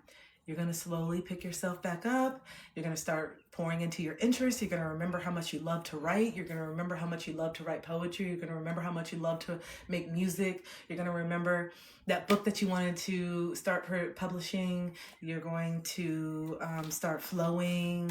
You're going to do all the things. Why don't you just say that? You're going to feel so good. You're going to start styling. You're going to go through your entire closet and really be strategic with your wardrobe. That's what you're going to do, because you're cleaning out for spring. You're going to go through every single piece of item and say, does this represent the person that I am, who I'm becoming? Is this the me? And you're going to have fun with it.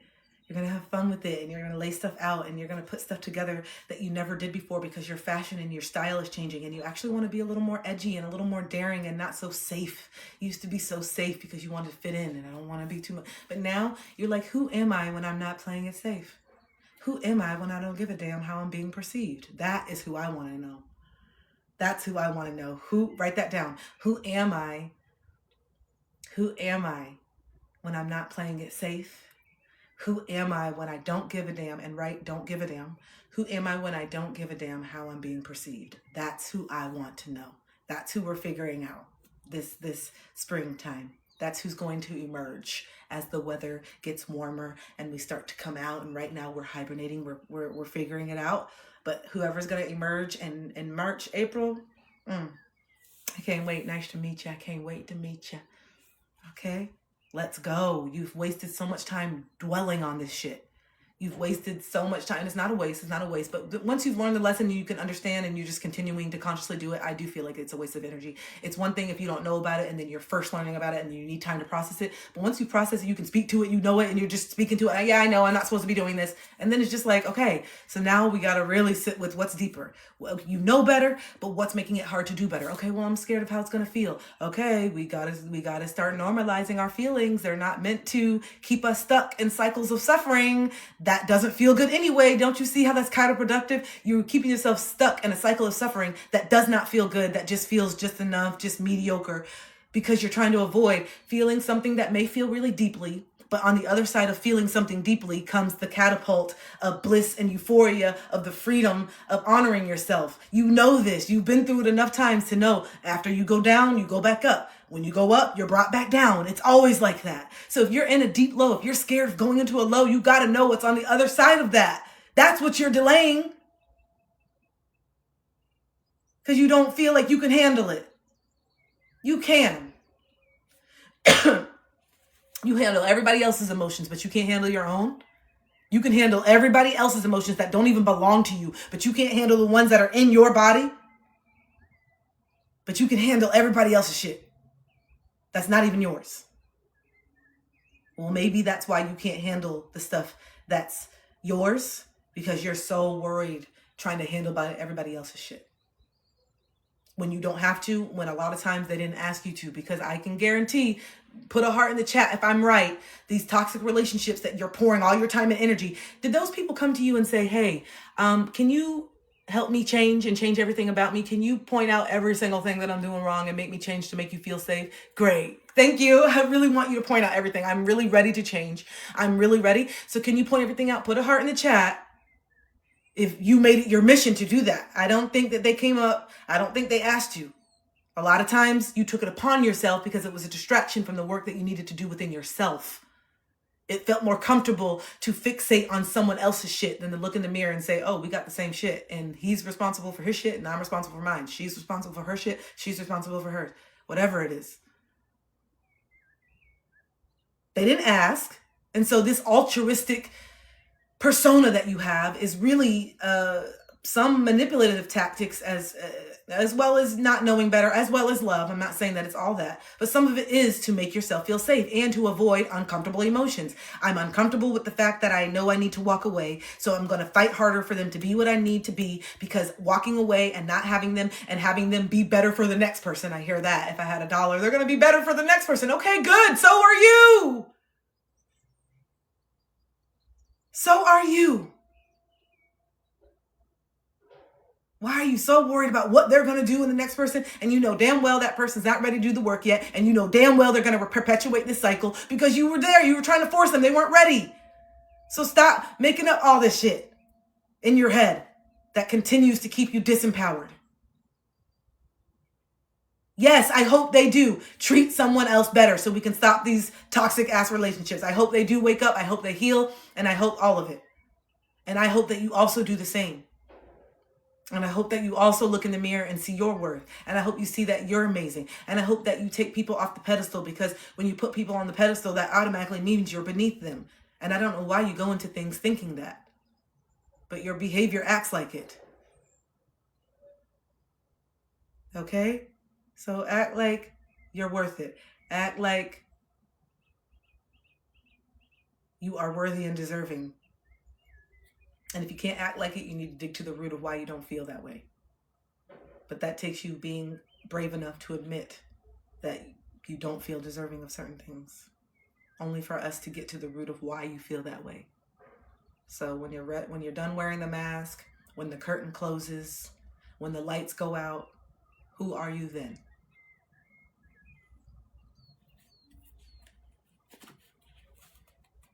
Because the more that you come into your awareness, the more that it's going to hurt your character. Even if other people don't know that something's up, you know. And I'm telling you, the more aware you come and the more you start to get honest with who you truly are, your character, who you are as a person, it's going to start eating your ass alive, because it's going to make you question. I say that I'm this and I say I'm that, but look how I'm treating and look what I'm doing and look what I'm entertaining. And it's going to be a back and forth of you choosing who you are. It is. It's a back and forth. Yeah, this is it. You also can join my virtual workshop that I have open on Saturday if you guys want to go deep into it and be able to speak your stories and get more individual. We're going to be going through it on Saturday. I will be going over the 10 most common shadows that I've seen the last 3 years. You will leave with more understanding of the shadows that you're currently working with. You'll understand the steps on what it takes to actually integrate and feel better. And you will have a safe space to let out emotions, experiences, and talk, because that's also healing in itself. And it's also a place where you can start to integrate your fear of being seen and heard. Yay, cricket, I'm so excited. So it's like you have to take that first step. It's 90 minutes. It's online. You can do it in a safe space. Make sure that you're in a safe space when you do it, because I want you to cry. I want you to turn your camera on, and I want you to allow yourself to be seen. You gotta rip the Band-Aid off somehow. It's holding you back from your mission and starting your business and living abundantly, because you have to put yourself out there, and you know it. You don't want to continue these cycles of this jobs, and it's getting to a point where, like, you know, you are going to have to play this game if you want to live how you actually want to desire, because yeah, you know, you gotta take more control of your finances, your resources, your food. You gotta change. You gotta make it. I don't care how low. I don't care if you're negative in your account right now. You gotta start. I don't care. You gotta trust. You gotta start. This is a part of your testimony. I don't care if you have $2 in your account right now and you're like, I don't know what the hell I'm going to do next week. You have to trust. You got to get yourself in alignment of thinking about the plan. What are we doing? It's really hard, I know, but you can do it. If there's a will, there's a way. You got to focus, and you have to believe in yourself that you have a tunnel vision. Nothing else outside matters. I'm going to fucking make it. It's a grit. It's a perseverance. For real. You gotta show yourself what you're really made of. You can. Okay? Show yourself what you're made of. You haven't even done all the awesome things yet that you're meant to do, and met all the beautiful people that you're supposed to meet. This is why some of you have been feeling such an urge to travel lately. The shadow keeps coming out. We're in shadow work, his shadow work container on Saturday, so I'm not surprised that this came out. Okay? But a lot of you have had the urge to travel. A lot of you, and even in, I know it's crazy, it's scary there, but that fear is still like, no, I got to get out. I need to experience something different. And I'm not even just saying this because of the state of what we're in right now. This was something that you knew even before it started getting bad, because you are a visionary, because you knew it's time to branch out and see some other stuff. You knew this is way before last year. This is not something that, oh, now you see it. No, you're a visionary. You've been seeing the way that things are going, and you've been having this deep yearning to get out and be in something that's less toxic right now, just energetically, so that you can reset. And a lot of you are like, I just need to leave and just do a reset so I can have my mind for a second. And it's coming, but we got to start picking the place. We need to start looking at places. You need to start doing things that's getting you in the energy of, this is not just something I'm going to keep daydreaming. No, this is something that's happening. Some of you are going to be quitting your jobs randomly this year. Some of you are going to just be, there's a lot of things that it's going to surprise you about yourself this year. Promise. A lot of things are, you're going to be doing things that you're like, yo, I did not think that this was the timeline that I was going to be on. I did not think that this was in my life path and this is what I was supposed to be doing, but now it makes sense. And I needed to quit the job and just trust. And now as soon as I quit the job, someone offered me this opportunity speaking, and that's actually what I want to do, but I'm so scared, but I just quit my job. This is what I want to do. Here's the choice. Are you going to let fear stop you, or are you going to do it? That's where a lot of you are going to be at today. And you have to make that space, and you have to say yes. You got to say yes, and you got to rip that bandage off. You are a warrior. Bravado, go. Run away from the shadows. More shadows. This is you. With your sword, here's your ancestors protecting you. They're literally watching you. Here's source literally leading the way, directing you towards the path. And here's, I can't do it. I'm not enough. I'm scared. I'm too this. I'm too that. And they're all like, listen, where the hell you going, man? All the shadows, all your ego is like this. What up, bitch? Why you leaving us? We trying to protect you. And you say, I don't need your protection no more. I don't care about that shit no more. Leave me alone, bitch. And so you just keep walking with the sword. Look at you. Look at you and look at them. They up in arms. Look. They said the audacity of this bitch to walk through on the pot. You mean you moving forward? The audacity. What about what people think of us? I don't give a damn no more. What about if they judge us? I judge myself enough. I don't give a damn. What about this? You still got to move forward. You still have to move forward. These things are always going to exist until you actually allow yourself to experience it, to see that it's not that bad. Okay? When you know who you are, when you are grounded in your truth, when you love what you do and you know what is right, and regardless of other people needing to agree with that shit, you're untouchable. I'm so focused. I know no one can come and tell me I'm not supposed to be doing this shit no more. No one. It feels too good. It feels too right. It flows too easily. I know this, and I don't need you to know, and I don't need you to know, and I don't need you to know. I know. And that's enough.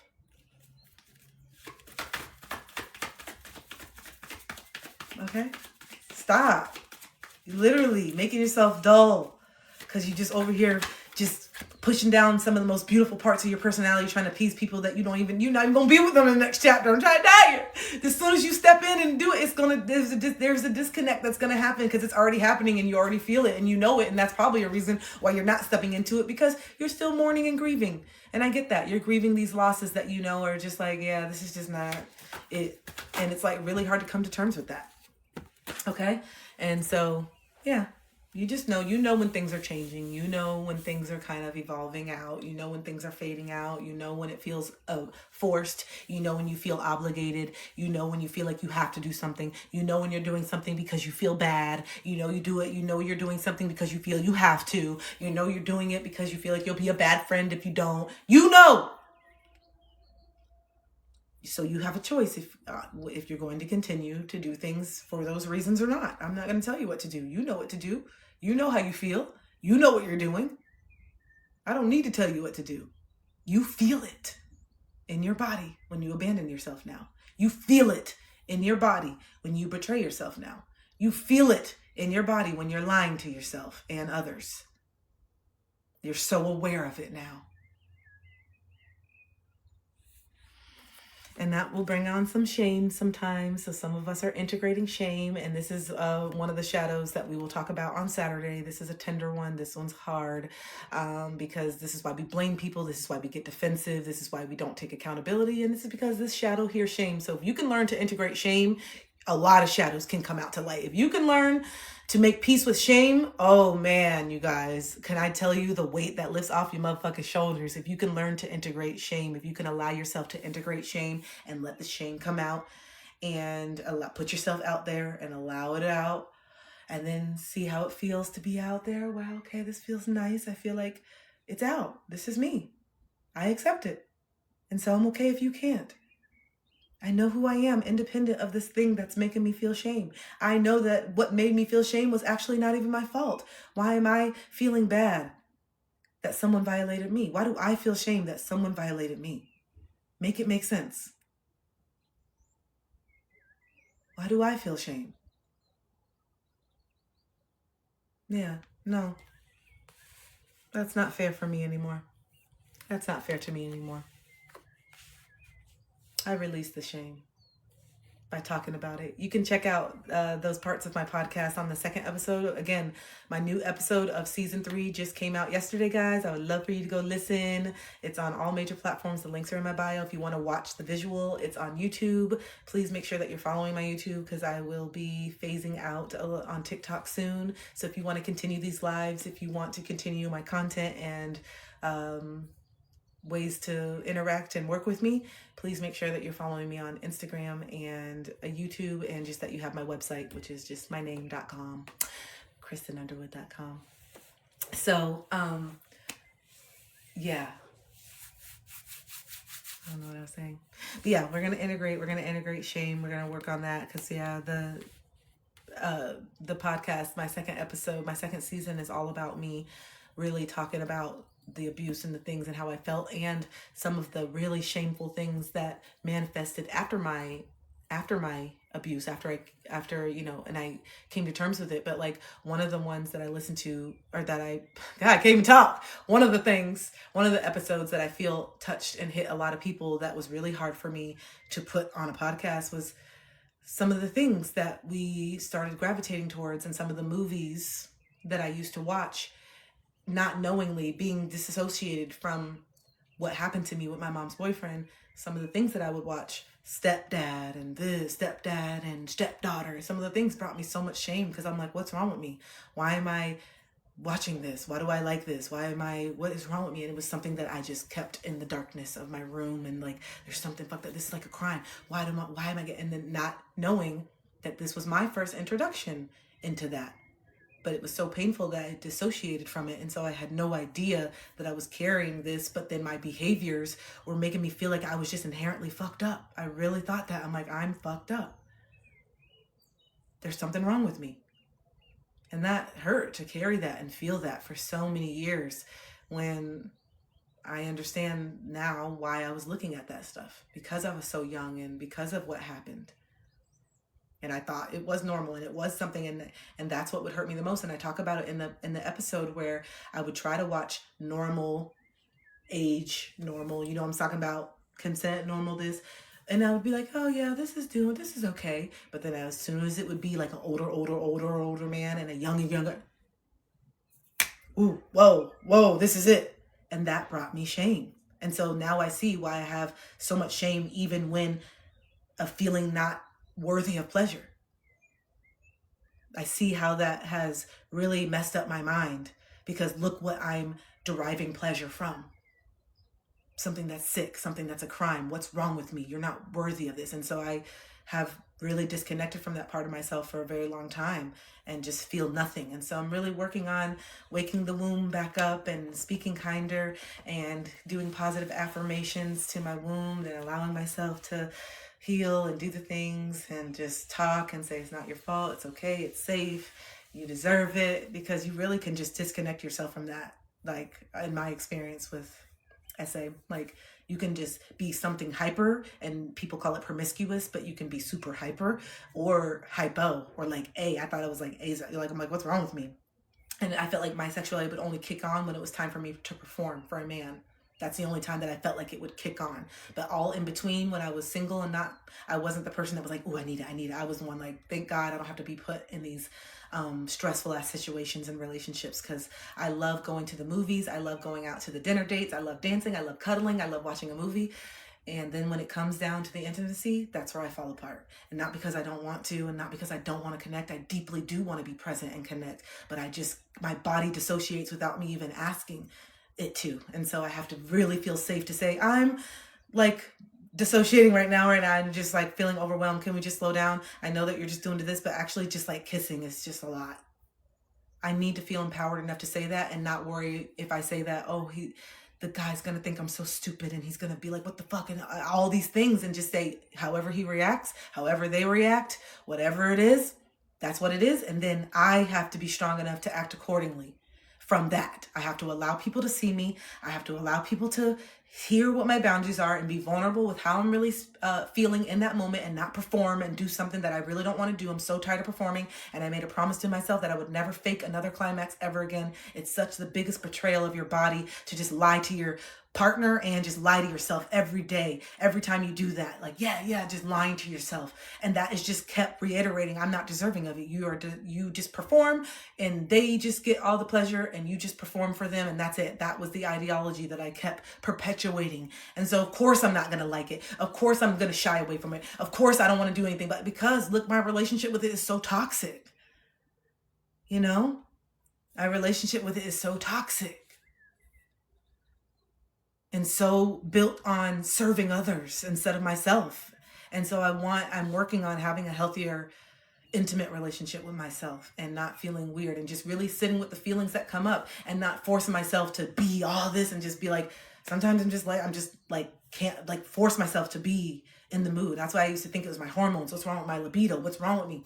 But I know I am I know I just need more help tapping into it, and just, I know a safe partner and someone that I can truly, truly be and say what I want to say, and not feel like I have to just keep going doing this. And if I really feel dysregulated, I want to be able to say, I'm like freaking out right now, and I feel really bad because I think I'm ruining it.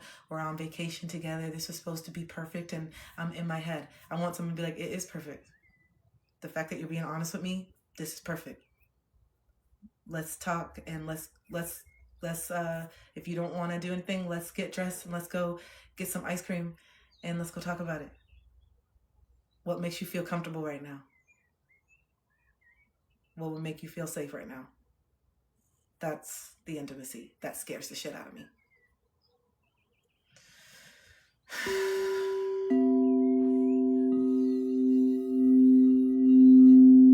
Thanks for listening. I feel like I don't even know how I get to these things. I just love that I just let myself flow organically. I'm like, where do I get to all these damn topics and all this stuff? I'm like, I'm picking cards, and then all of a sudden I'm telling you a story about this. I just feel like it's just so healing. Stuff just is flowing out.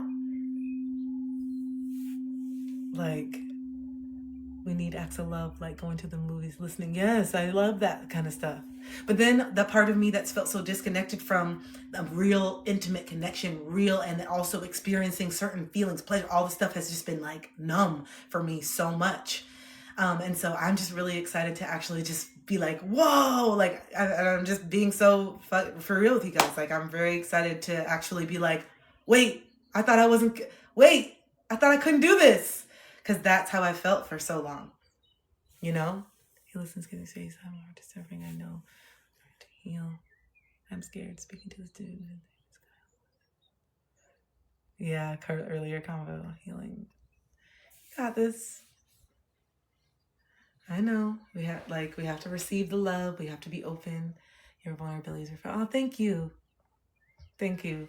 It feels so good. Every single time, you guys, that I get off these lives, I feel a little more me. I feel a little more confident. I feel a little more whole. And I know that I'm whole. We all are whole. But there's just been parts that I've had to reclaim back and that I forgot. And so just every time that I tell you guys these stories, every time that I put myself out there and I'm talking about this abuse that happened to me, that I literally just not pretended, but I dissociated, but just felt like for 20 years, I'm just putting myself in these re-victimization situations and just meeting people that just did not give a damn. Like, I look back at my 20s and I'm like, girl, like, I just cannot wait for this next chapter of your life, for you to be having healthy, beautiful experiences. You deserve it. I want you to be, I'm telling y'all just know when I just go missing all of a sudden. You'll be like, damn, where's Kristen? Why is she not going live?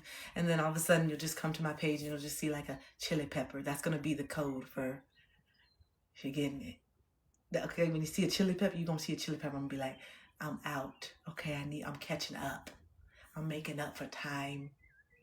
Because I have a lot of things that I wanted to do and experience in when I was 20 and all these different things that I still want to experience now and certain things. And when it comes to intimacy, there's certain stuff that I want to. Like, I want to feel that comfort and feel fun and feel like I want to feel that connection. I want to feel that, like, yes, like looking at the person, like, I want to feel that driving home and that that tension between your partner and those things where you feel safe and you know not only are you going to please, because a lot of my joy came from pleasing others, and I really do love that. So that's great. I love that. But it's going to be so exciting.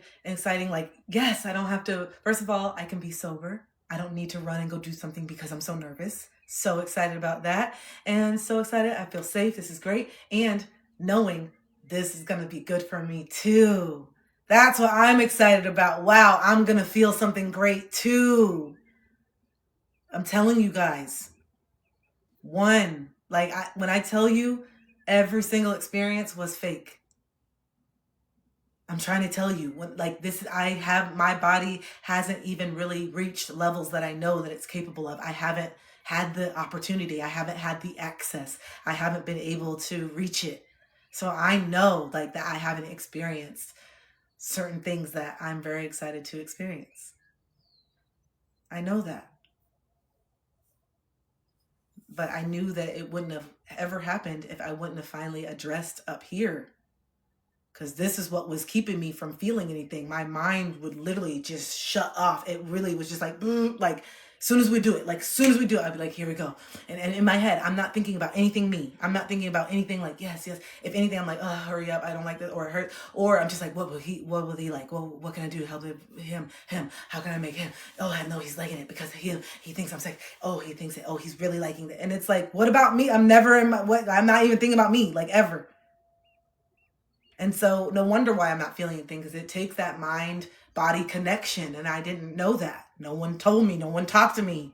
So I'm just figuring this out as I go and just watching movies and TV shows and Sex in the City and then cosplaying shit from the movies.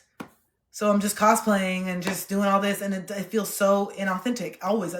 This is the most part of my life where I felt the most inauthentic, because I knew in my mind, this is not feeling like what I'm portraying on the outside.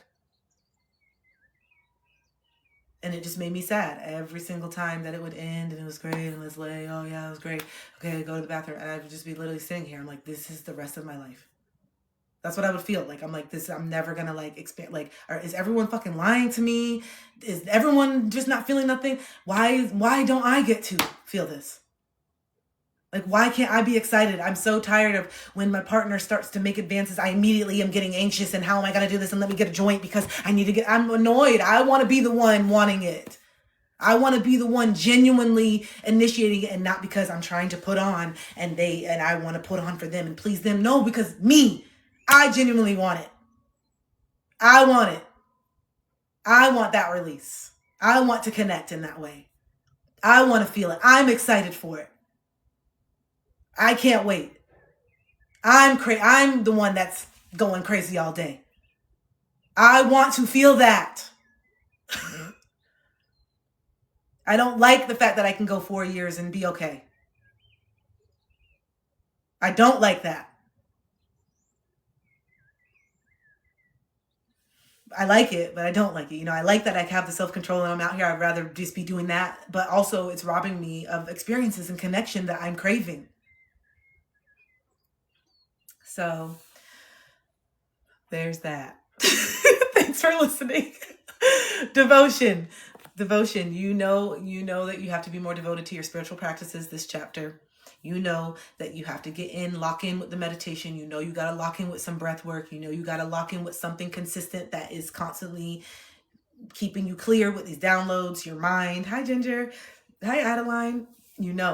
And so you just have to lock in, and you know that. So the devotion to yourself, I see you sitting under a tree at a park in spring, and I see you making it a weekly thing where you go and you sit under this tree and you journal and you connect, and you also brainstorm about things that you want to do, containers, workshops. This is someone specific. You're sitting under a tree. You have like a skirt on. And so yeah, you have a long like dress, something flowing, and you're just having your journal, you're planning, and you also are getting ready to prepare for your next workshop, your next something. Yeah. Okay. Hi, Ginger. Okay. I was the girl. You just came in, so maybe I'm just feeling you. But yeah, you're here. Or for some of you, you're by a body of water. And this is something that you like. It's not like you're just passing by. You have a blanket, you have food, you have snacks, and you just feel so at peace just being by yourself. You got your music, you got your favorite book, you got journal, and you're just kind of like, it's a blank journal, it's a blank canvas, and you're like, just in a space where you feel hopeful within yourself. You're in a space where you're starting to believe in yourself and you're like, this feels so good to actually have these thoughts. And even though I'm scared and even though I may procrastinate, drag my feet a little bit because of all these other factors that overwhelm me, I know I'm going to do it. And even if it's not in the next 3 months, even if it's not in the next 6 months, I know I'm going to do it. It's this deep inner knowing that you have. Yeah, okay, then water might be you. It's this deep inner knowing that you have, and you consciously are aware now that you're fighting these ideologies. You are aware that your spirit is strong. You have a mission. You are aware of this. If you're here, you are. I want to start a workshop addressing the mother wound. I can't. Yes, Danielle. Okay, it's time. It's time. So you just are aware. And so that's what won't let you give up. That awareness, this deep inner awareness that you are meant to do something here, that you are intelligent, that you are smart, that you are creative. It's just these blips. If I could, I'm really visual in the way that I explain things, but if it's just like, when you see those things where it's like, it's like a shock. When you see those type of, movie ads where it's like a shock. It's usually like a scary movie where it's like calm and it's like, and it like skips to something else like kind of scary, and then it's like calm and it goes and it skips, like the glitch. Yes, that. Thank you, Ginger. That's what I see, where it's just like you get these glimpses like that, and so that's what keeps you knowing. You see it and you're like, no, this is real. But then that old part of you just glitches back to you, just going back and forth, where you're just like, what do I want to do? And it just keeps going. And you see the glimpse of what it could be, but the sacrifice or the compromise of what you feel like you're giving up, sometimes it feels like it's bigger than what you know is ready for you, waiting for you. It feels like the weight of giving this up or walking away or leaving that relationship or letting go of that substance or letting go of that friendship. The weight of that is so daunting, but your spirit and the fact that you've seen these glitches, that is what makes you say, no, I know there's better. I've seen it. And I know that I'm just a glitch away from being in another timeline. You literally are just a glitch away. And by glitch, I mean decision. By this, I'm telling you, when you free yourself and you radically accept it, the universe does have a way of opening up shit for you. And I know that you hear that all the time and it is frustrating, but I am giving you tangible steps. I'm not saying sit here and write in a journal. I'm telling you that you need to make peace and figure out what it is that is most in alignment for you right now. I know that you are so skilled in so many different modalities and things, and it makes it overwhelming because you could go the singing route, you could do tarot, you could do coaching, you could do all these things that you want to do. What makes the most logical sense right now?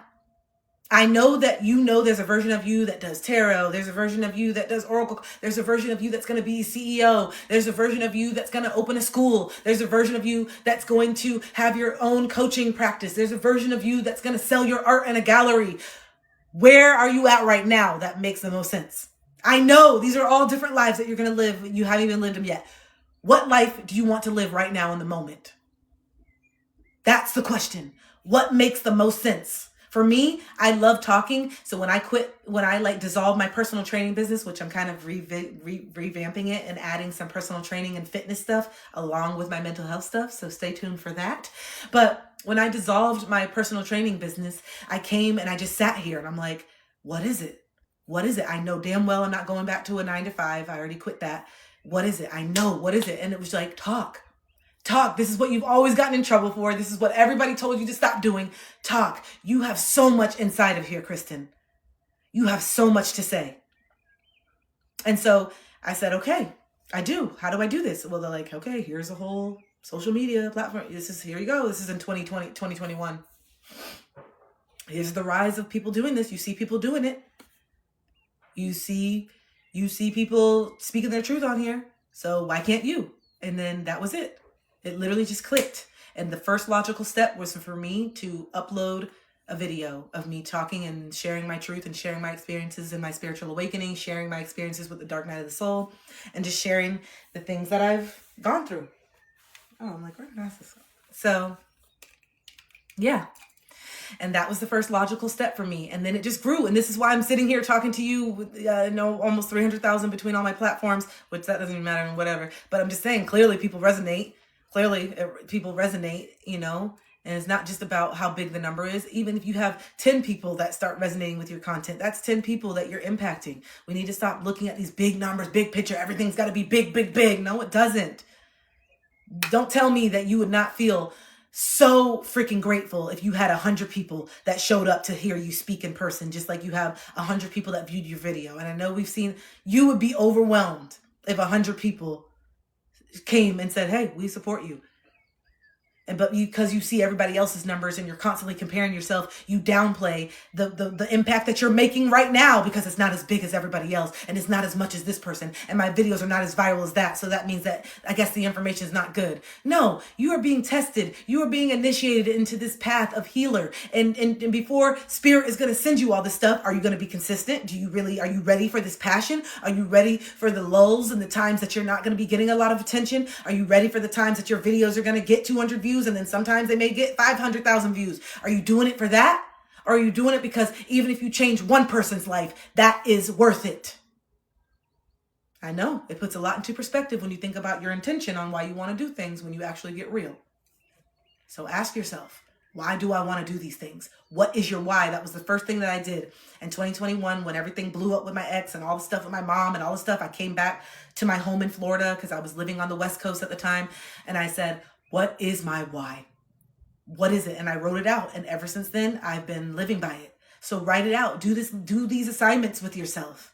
Sit with it. Get it out on paper so you can see it. And then once you understand what it is, okay, this is my why. I want to help people. I want people to know about this. Whatever's unique and special to you, the things that you went through, the pain that you went through, the trauma that you went through, that's usually going to be a key indicator of something that you're meant to teach. The specific mother wounds and father wounds and SA and all these things, that is going to be your clientele.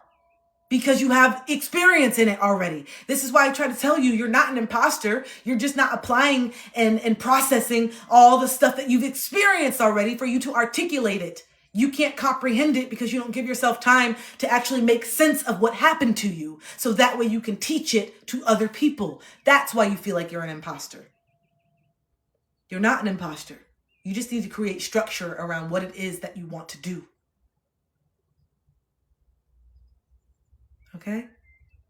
Okay, so sit with it. So devotion. Yes, exhaustion. And this is not the typical exhaustion because you're doing so much. This is not. As soon as I saw this energy, I get this card 1,000,000 times. This is not the energy of exhaustion. I'm doing too much. You are exhausted of not doing it. You are exhausted of staying still. You are exhausted of lack of movement. You are exhausted from the disalignment, the misalignment. You are exhausted that your environment that you're in, the relationship that you're in, the job that you're in, the friendship that you're in is not causing harmony in your body. You don't feel harmonious in this particular thing. And it exhausts you to continue to perform. It exhausts you to continue to stay quiet. It exhausts you to continue to play a character. You are finally coming to the end of your rope when it comes to that. And that's a good thing. But it's also scary because you thought that you'd be able to put up with certain things forever. You thought this person would be in your life forever. You thought it forever. And now you are starting to entertain a world without this thing. And it's scary. You're starting to let yourself envision a world without this person. You're starting to let yourself envision a world without this job. You're starting to let yourself envision a world with more aligned connections and friendships. And instead of feeling bad and instead of feeling upset and instead of feeling like you owe them, you are starting to feel empowered and excited about where you're going. For once, I'm excited for me. I'm excited for what I'm going to do. I'm excited for the space. I'm excited to be alone and only have to worry about me. Oh my gosh, I used to feel guilty for feeling excited, but I don't. I'm getting closer and closer to the acceptance of what is. I'm so excited to start working on this business. I'm so excited to leave this job this year. I am so excited to cultivate an environment that's more conducive to where I'm going right now. I am okay with letting it go. I am exhausted from holding on to what is not for me. I am exhausted of trying to force this relationship. I am exhausted of having the conversations over and over. I am exhausted of talking shit about my job and everybody has to hear how I hate my job. I am exhausted of talking about my job with other people in the break room who also hate their job and we're not willing to do nothing about it. I am exhausted of talking about the shit. I'm exhausted of ruminating on what I know I need to do, screaming as I do the thing that I know I'm not. I'm exhausted of telling myself that I'm going to do a detox and I'm going to do healthy and I'm going to stop eating sugar and I'm swiping the card, buying a thing of ice cream because I just had a bad day. And you know what? I'll stop eating sugar tomorrow. I can't cope. I'm tired of that being the way that I cope. Tomorrow. I'll take care of it tomorrow. I'll do it tomorrow. I'll protect my lungs tomorrow. I'll start to detox my lungs tomorrow. I know. And it's like, you can't even like enjoy it because you are just so informed on all the chemicals and all the ways and all the shit. It's just like, I can't even enjoy the goddamn, I can't even enjoy the shit. I feel like I'm just drinking a thing of Clorox. Okay, I might would put Clorox and some dishwashing detergent and some I don't know, some WD-40, bitch. That's how I feel. Can't even enjoy it. Now, and because I'm so aware of it, do you feel like you're tasting this shit? All of a sudden, I was like, no, I used to drink this juice all the time, Sunny D, all this shit. One day, I just got like a little one. I already knew. And I drink that Sunny D, bitch. I smell the red D40, bitch. No, it was not always tasting like this when we were young. I can taste the dye immediately in the shit. When I'm drinking it, I could taste the stuff in eggs. One time I went through something with eggs where I was like puking. I love eggs. I eat eggs every day. You know, I was a gym rat. So you know we love our eggs. I eat like 3 or 4 eggs every day. And then all of a sudden after my awakening and I was all sick and everything, I would get the eggs and I was like, I would literally be like, what's wrong with me? I would try to eat it. I would look at it. I was like, and I know I'm not pregnant, but, and so I was just like, oh my God. And it was the awareness. It was the awareness that was coming online, and it wasn't just my trauma, and it wasn't just, oh, I'm really upset. It was the world, bitch. I thought it was just the awareness of me. I thought it was just like, oh, I'm aware that I have some mother wounds and a daddy wound. No, bitch. It was everything. And I said, wait, there's certain things I don't want to know about. Oh yeah, those favorite cookies that you like, those favorite cookies that everybody gets around Christmas in the blue tin. Yeah, those are made in India with people's feet, with corn chips in their feet. Damn, I like those. And I like those. I like it. Okay? I don't want to see that video. They're made in India with them feet, them cookies, them round tin. I like those. Did you see that video? I'm sorry. Okay? We're past the I had to tell you that round tin that used to piss you off when you go into your grandma's house because you thought she had cookies, but it's a sewing kit, bitch. Throw this shit away. Why did I think it's butter, but it's breaking fat? Stop collecting everything. Come on. I want there to be cookies in there, not a motherfucking sewing kit. I'm pissed already. And now I know it's made with feet in the alley somewhere on the ground and shit. It's crazy how they do us. It's crazy. No wonder why I'm immune. I don't need no damn shots. What you talking about? We need a shot. Bitch, I can survive anything, knowing everything. I can survive anything. My organs are made of steel, bitch. They got a coating around it. Okay? My organs got coats and who knows what the fuck. Oh God, I lived on Gushers and fruit snacks and Doritos and High C and them damn, what are them things? Those TV dinners, it was blue with a penguin on it. That was not motherfucking food back then. You know what I'm talking about? That old, God, what was it called? And it had a little penguin. It was blue.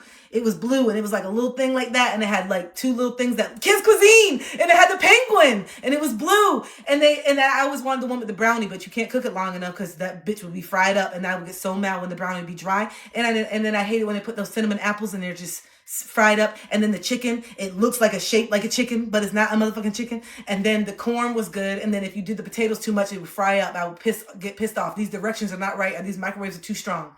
Because why is my potatoes all crusted around? I couldn't stand that shit. And then, like, and did they only have 2 desserts? Why was it only, no, they had the chocolate brownie, which I always wanted that one, the cinnamon apples, and then there was maybe some cherry pie, something nasty shit that I never liked that one. Yeah. You know what I'm talking about? And then those popsicles, I used to get the twin popsicles that were just blue, red, yellow, banana. They were so good, the twin pops, and they came in a clear bag, and it was just like 2 pops, and you could just break the stick, and I would get so pissed when you try to break it and it didn't break perfect, and now you got one big ass popsicle on that little ass stick. Oh, sorry, maybe it's just me. That really upset me sometimes. The thing pisses me off. And then pizza in the morning, pizza in the evening, pizza at supper time. When pizza's on a bagel, you can have pizza anytime. When is the last time that you had a motherfucking pizza bagel? That shit, the cheese don't even melt, bitch. I put the thing in for 30 minutes because I kept thinking maybe the oven's not working. Maybe I got a shortage. That shit was in the oven for 30 damn minutes. It only said it was supposed to be in for like 10 to 12. And the cheese was still in perfect cubes. The cheese was still in perfect cubes, bitch. The cheese was still in perfect cubes. The cheese was still in perfect cubes, bitch. The cheese was still in perfect cubes. I said the cheese was still in perfect cubes, bitch. The cheese was still in perfect cubes. Go get you some and see if you think I'm lying. And I used to love the little pizza pockets. I used to love that. You couldn't tell me nothing on a Saturday night, didn't get shit to do with watching movies, playing video games and shit. And you just make the biggest fucking pan of pizza pockets, those little ones, the biggest pan, that big cookie shit, and lay them out, and then flip them over. Ooh, those things used to be so good. You bite into it, the cheese would come out. Now it tastes like chemicals. I used to love that shit. Oh, hey. Welcome. I'm glad you didn't come in here on the day that somebody called me a witch. Okay, because your first impression would be scary, and I hope someone does it. Someone, you didn't do it the other day, y'all. You did it too soon. Don't do it now. But do it later, because you're going to have a different impression of me real soon. You're going to be confused. You're going to think, what's happening? I'm going to change in a little bit. So stay tuned. So, yeah, those things used to be good. She said, what? I know, Ginger, but you know, I like to play on that shit. I like when people come in because I know the connotation of what people mean when they say it. And so, hold on. No, I like to do it. You guys know I like to do it. When someone comes in, they say, stop reading that. They say, don't do these. These things are so demonic. I love it when they come in. This is so demonic. I'm literally just telling you, you are going to be the best. You're going to live your life. You know, mind you, I'm coming in. You're going to have the best life. You need to step in. You need to do this. And then they come in, witch, you're demonic. You're demonic. And so at first it used to get to me. And then I said, oh, okay. Okay. Okay. Okay.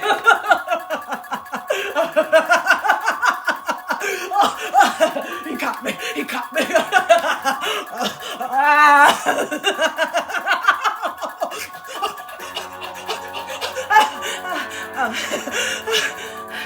It feels so good to be out. It feels so good to be out. Bubble, oil and trouble. Bitch, I love it. Thank you, I need to do that.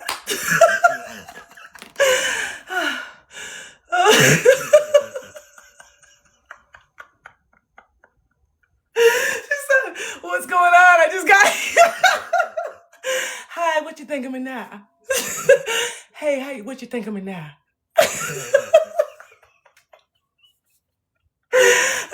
Okay.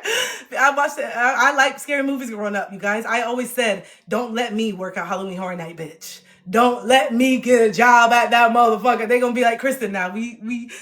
Kristen, okay, we supposed to be in the haunted house, but why you over here? Kristen, you're supposed to be levels to it. Don't let me work. I grew up watching The Shining. I grew up watching The Exorcist. I grew up watching all that shit that I had no business watching. And I watched Jim Carrey. And I'll do it. I don't give a fuck. They were going to be like, girl, you're doing too much in the haunted house. Like, people are genuinely I don't care. I don't know. I don't care for the tarot stuff. Yeah, I do oracle cards, but yeah, no, I get it. I see how could be throughout. It's easy to seek comfort there opposed to seeking source.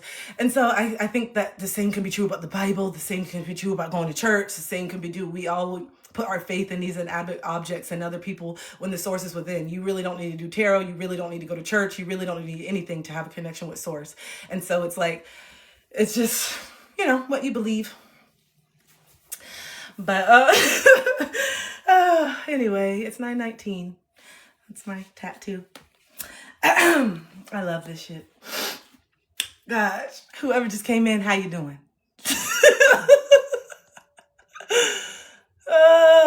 So this is what I'm saying. It just feels good. This is how I've always been, and I love it. And I just play into the shit now. Just let people say whatever they want to say. Let people do whatever they want to do. It's okay. You know what I'm saying? Like, people have their own experiences. I'm not going to sit here and argue with somebody who has been forced to read the Bible. This is it. I'm not going to argue with somebody who genuinely believes that that's their truth. You believe it. Okay. It doesn't impact me. Believe it. This other person the other day, like last week, they came in and they're like, you need to find Jesus. I was on your live. You need to find or you need to do this. They were telling me something to do. I just want to give you this word. And I said, thank you. I just said, thank you for giving me the word. I didn't feel anything. I just read it. It didn't really resonate with me, but I see that their intention was to help me. They truly believe that them sending me that is going to help me. And so I just said, oh, thank you so much for sending. And then they said, I'm just trying to help you. And I said, I know. I just said, thank you. And they just didn't say nothing. They were waiting for the rebuttal. They were waiting for me to do something. And I just agreed. Doesn't matter. I just said, oh, thank you for sending me this. I really appreciate you looking out. And then they were like, I'm just trying to tell you. I'm trying to tell you before. And I just said, read what I just wrote. I just said, thank you for sending this. I appreciate you looking out. You can even read. You're so ready just for the rebuttal. You're not even here saying, I'm sitting here literally agreeing with you, and you're overlooking it because you're just so used to arguing. So, yeah, I agreed with you.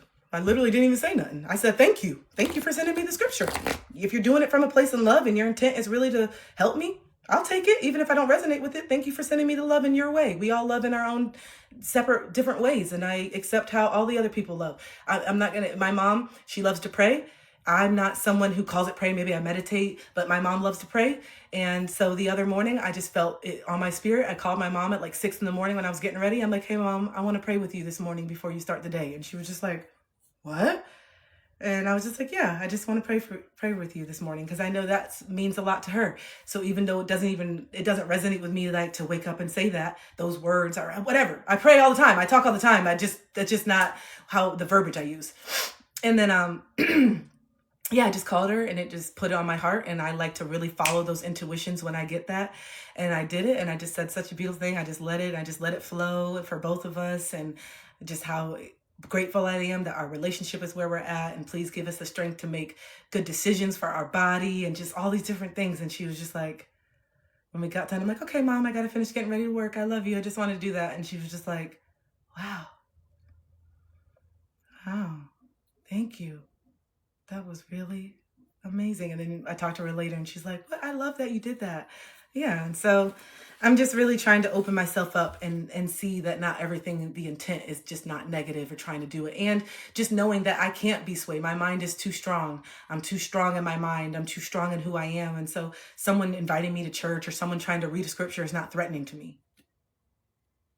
I'm not easy swayed. You know what I'm saying? I'm really pretty solid in who I am. So I can listen to people's perspectives and just say, okay, I don't agree, or I agree.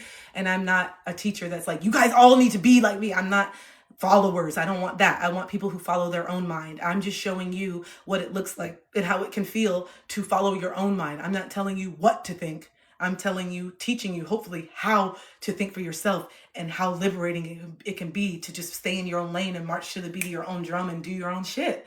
And just how fun you can have. I'm having a blast over here. I'm at work right now, clocked in. I'm clocked in right now. That's crazy to me. And then when I get done, I get to work on my in-person event that I'm setting up. and I get to send some emails to my clients about some homework that they have.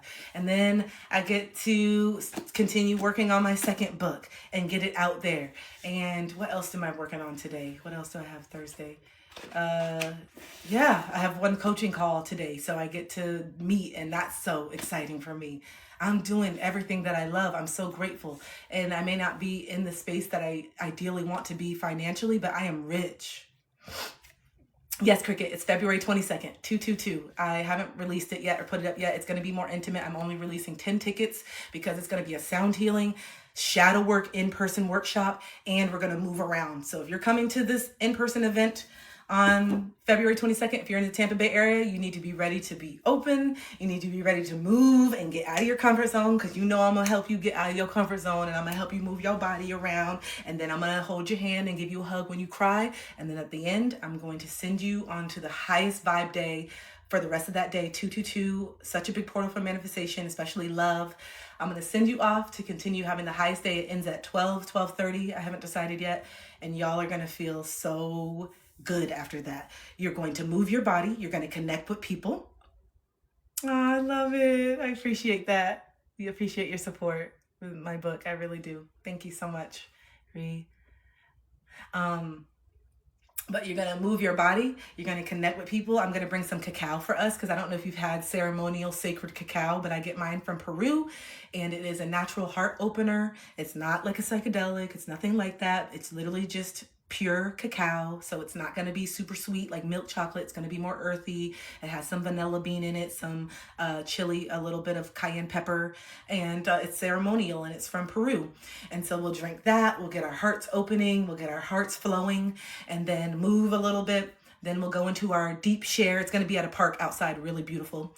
And then we'll go into a deep share for an hour. We'll have time to talk about shadows. You'll learn about your different shadows, how to integrate them, pretty much what I do online, but just more obviously interactive because you're in person. And we have an hour of that. And then after that, you'll have your yoga mat. You need to bring your yoga mat. You need to bring a blanket. You need to bring a journal, a pen, no phones, leave your phones in the car. And you can get them at the end if you want to take a picture. No phones. So really make sure that you trust your babysitter, that you're good, so that you can actually disconnect. Okay? Because if you can't disconnect and you can't really be present, then wait for a time when you can be. Don't just do it to do it. Do it when you can actually benefit from it. Okay? And so, yeah. And then I'll send you guys off with sound healing for the last 30 minutes. And I'm telling you, crying it out, moving it out, relax and recharge your nervous system with healing frequencies. Y'all gonna manifest anything you want to do that day. Okay? And any day. So come, if you sign up for it, come with some intention on what you want to call into your life on that day. Come with the intention of what you want to call into your life.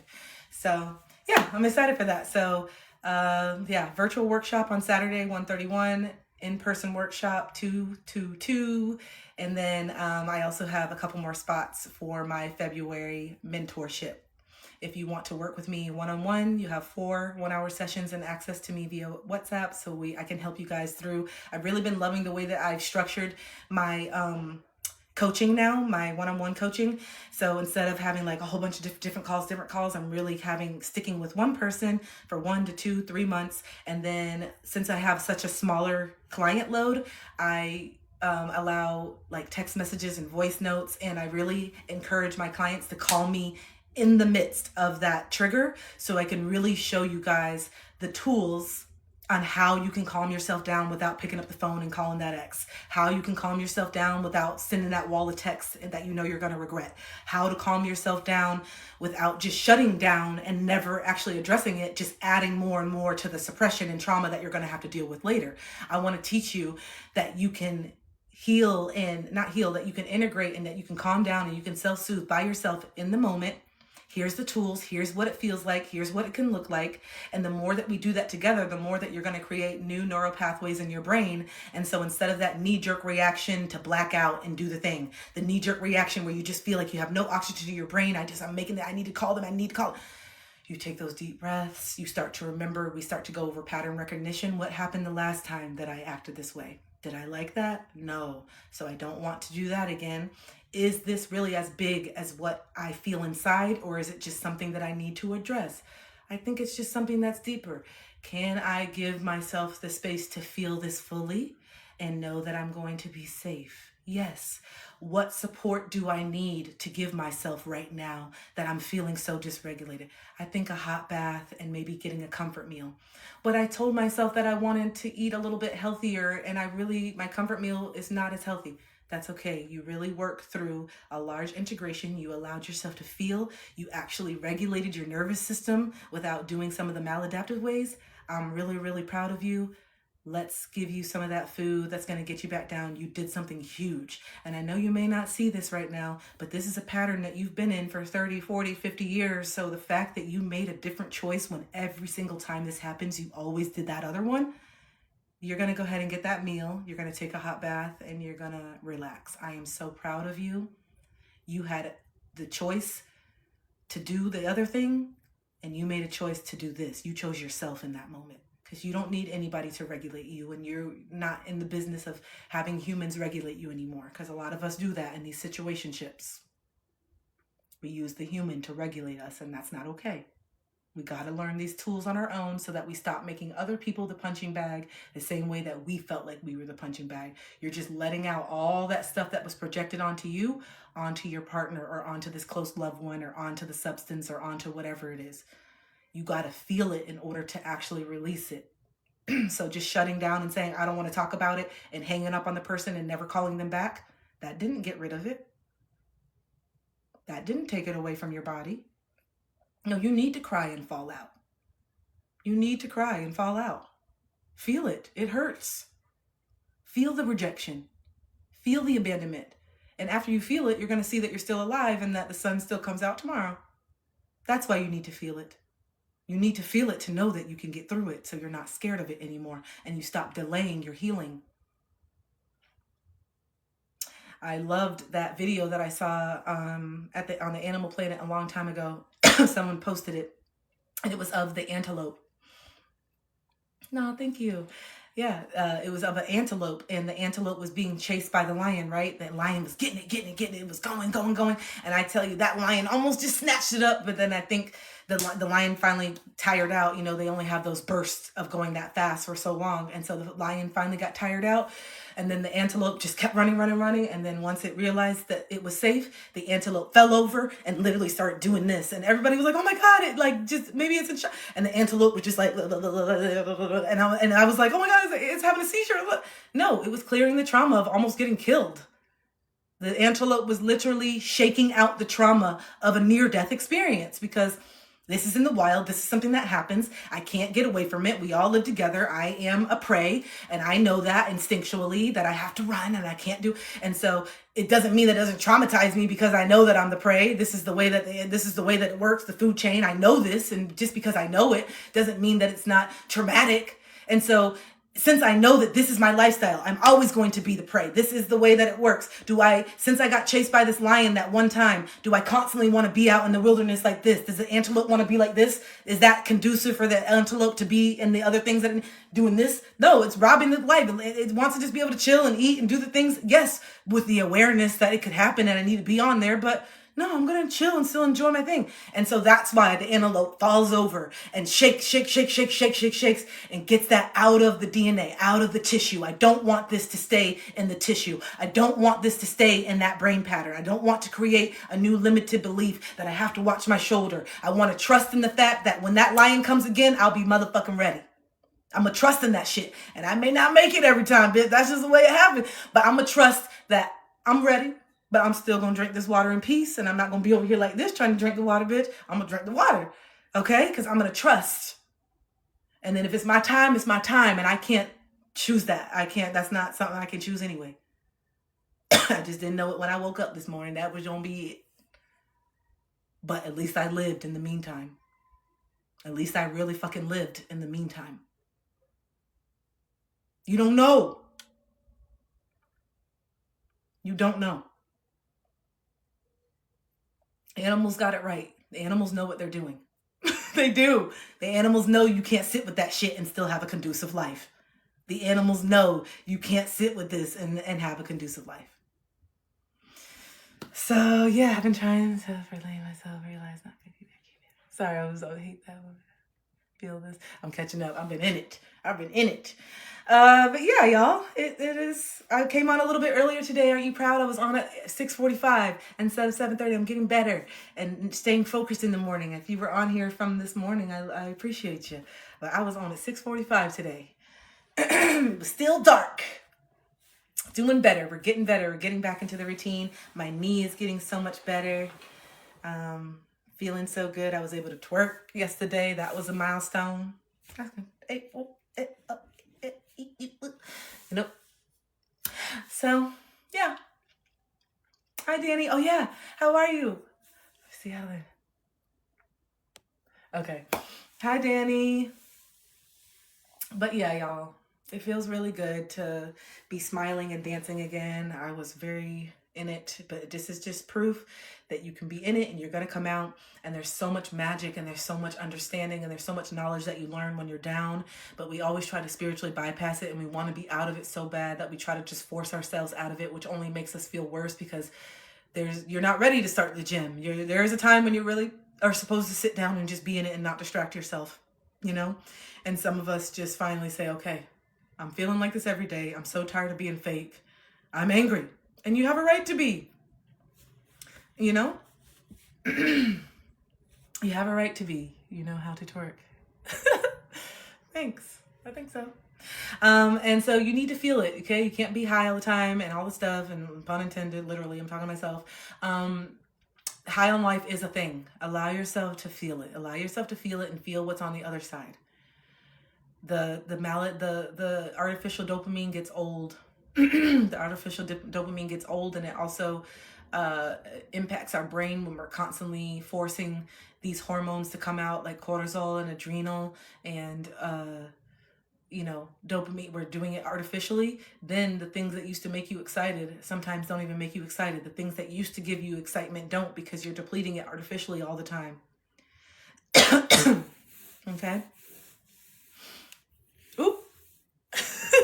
Jeez, I just oh my God, that's so funny. That's so funny. Yep. Talking to you. Okay. Okay. Oh wait, I think someone, oh my gosh, earlier. I think someone did. If I do, I think I did. I'm so sorry. I saw someone do this earlier and I was talking. You got to remind me. I saw it come in. I'm so sorry. Someone did put in a Cash App. Hold on. Okay, it's open. If you guys want to do some little mini readings, I do have a Cash App. Did you put it in? Is it Ashley? Ashley, did you? Let me know. I have I do. Oh, you don't have it. Okay, yeah, I did have PayPal and Venmo as well, but it was just too much for me to keep up with all these different things. So I had one way, but I may add another way back if that's not, because I know a lot of people don't have that. So right now I just have the Cash App right now. But let's pull a few more cards collectively. I don't know how much longer I'm gonna stay in here. I would start getting this pain in my knee from not being able to like fully bend it, but we're getting there. We're getting there. I do have a Zelle. I'll put something else up. Possibly on Sunday. I'm going to be doing a Sunday service this week. Yeah, it's vending. I'm so excited. I'm going to be doing a Sunday service this week. If you guys want to come on Sunday morning. I do Sundays every once in a while now. I used to do it every Sunday, but I will be doing a Sunday service this Sunday. So I won't be here Friday and Saturday. Those are my days off. And I'll be here Sunday, rising, nice, beautiful sound healing to start the day. Have your tea. It will be 7:30 instead of 6:30 because it's still early, but that's still early. But I'll be on for a while if you don't want to wake up. I know that's pretty early on Sunday. Maybe 7:30, 8:30. I'll let you know. And then we'll just be on for a couple hours. Grab your tea. Grab your notebook. I love if you can be outside. And yeah, we'll see what's going on Sunday. And then I will have some different ways to pay on then if you want to do a reading on Sunday, okay? I'll put it up. I need to put it on my website. Okay, what are the final messages before we get out of here? What are the final messages? Oh, I'm still thinking about people who came in when I was doing that. The witch thing is so funny. I cannot. I'm just thinking about like, you're just literally scrolling through, just like, and then you just see me doing that. This is so funny. Girl, I'm not in this winter wonderland. I know. That's why I live in Florida. I can't do it, Christy. I can't do it. I need to be warm. You didn't miss it. I'm still here.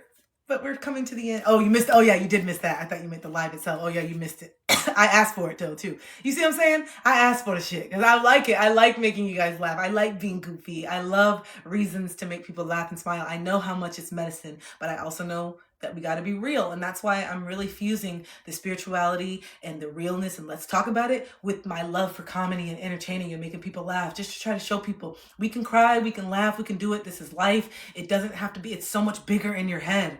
It's so much bigger in your head than it really is on the outside. And like, I just want to show us that we can feel it all. We can feel it all. Okay, so a lot of you guys are really craving community, really craving a conscious, safe community. That's something that's been on your vision board. That's something that you've really been wanting. And though you've created a really beautiful community of people online that you've met, some of you guys have met through my live and programs, and I love it. It's beautiful. But yeah, oh wait, oh my God, Ashley. Is she in here? Is Ashley still in here? Ashley, are you still in here? Look at it, look. I know you sent this at like 8:46, like an hour ago. I don't know if you're just doing a donation. Thank you if you were. I think we have someone else just come in. Hold on one second.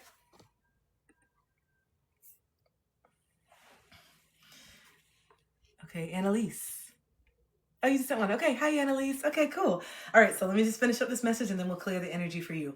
But community is something that's coming in, but the community that you're seeking is a very vulnerable in depth. So that's pushing you to be more in depth with yourself so that you can connect with the people that you want to. Some of you are meeting new people and you're kind of like, wow, I just noticed this new group of people. I'm kind of like just feeling really comfortable. And it's going to get to a point where you're going to have to share and do something and you're going to question it. And you're going to be like, should I do this? Are they going to weaponize it? And that's when you have to decide and know that you are safe within yourself. It's okay for you to share things. However someone responds to your truth, it's just an indication on you if you should continue the relationship or not. Put yourself out there. Not everyone's going to receive you. That doesn't mean that you shut down. That just means that you see how people act and you say, okay, I took a chance and I tried to share this with you and it was not received and you made fun of me or whatever. So now I know this may not be the group for me and I'm going to tell you about it and how it made me feel, because this is kind of stuff that I usually just to wipe off and sweep under the rug.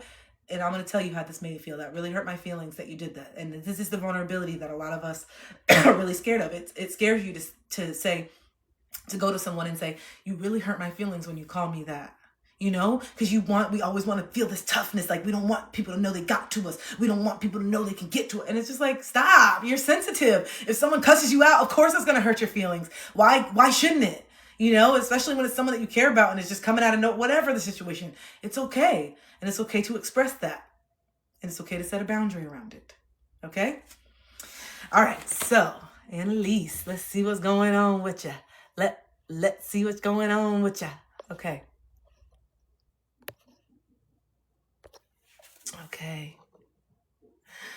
Okay, let's clear the energy. What is going on?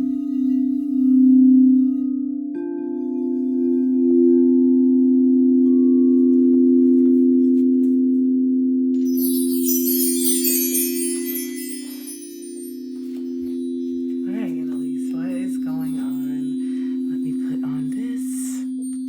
Your timer. Where's your timer? Okay, 7 minutes on the clock. Starting right. Meow. Okay, so let's see what's going on with Annalise. What is going on with your energy? What do you need to know? What you're up to? What's going on? Well, I already feel like a pep. I feel like I was thinking of like leveling up. There's no more restrictions. There's something going on. If you're a business owner, this is going to be a really lucrative, fun season for you. But there's just things that you've had to really work on when it comes to your mental mindset and really believing that you're able to take this thing to the next level. So are you an entrepreneur? Do you do business? Do you have something that you're working on? Do you have something that maybe you started working on in the past and you're trying to pick it back up and revamp it? Just something that you're moving through. There was restrictions around that mentally. And I think that this journey that you've been on of starting the business or being in entrepreneurship has been such a spiritual journey within itself, and it's really forced you to really look oh you were it was you it's forcing you to really look at who you are and how you feel about yourself and the way that you show up, because when you go into that business and entrepreneurship, you really are asking people to believe in you. You really are asking people to invest in you, and so you have to feel like you're really worth it in order for it to really come across as genuine and authentic. And that's something that you have been doing and ramping up and healing within yourself. Are you active? You say was? Are you active in doing your business right now? Is this something that you're growing right now or trying to grow? Because there's been some like not seeing yourself clearly. This is you taking the mask off. You're also seeing some people around you. I don't know if this is business is something that you're doing strictly on your own or if you have other people involved, but you really are being guided to the light of seeing people for who they are. Sometimes you have you have the tendency to project the beauty and just see the beauty in people. And sometimes that is how you get burned or get hurt. And not because you need to start seeing the negative, but just seeing people for who they are is going to be a big lesson for you. Okay, it's a big business. Yeah. Okay. Well, it's going to the next level. It's definitely going to the next level. It's definitely going to be shifting a lot.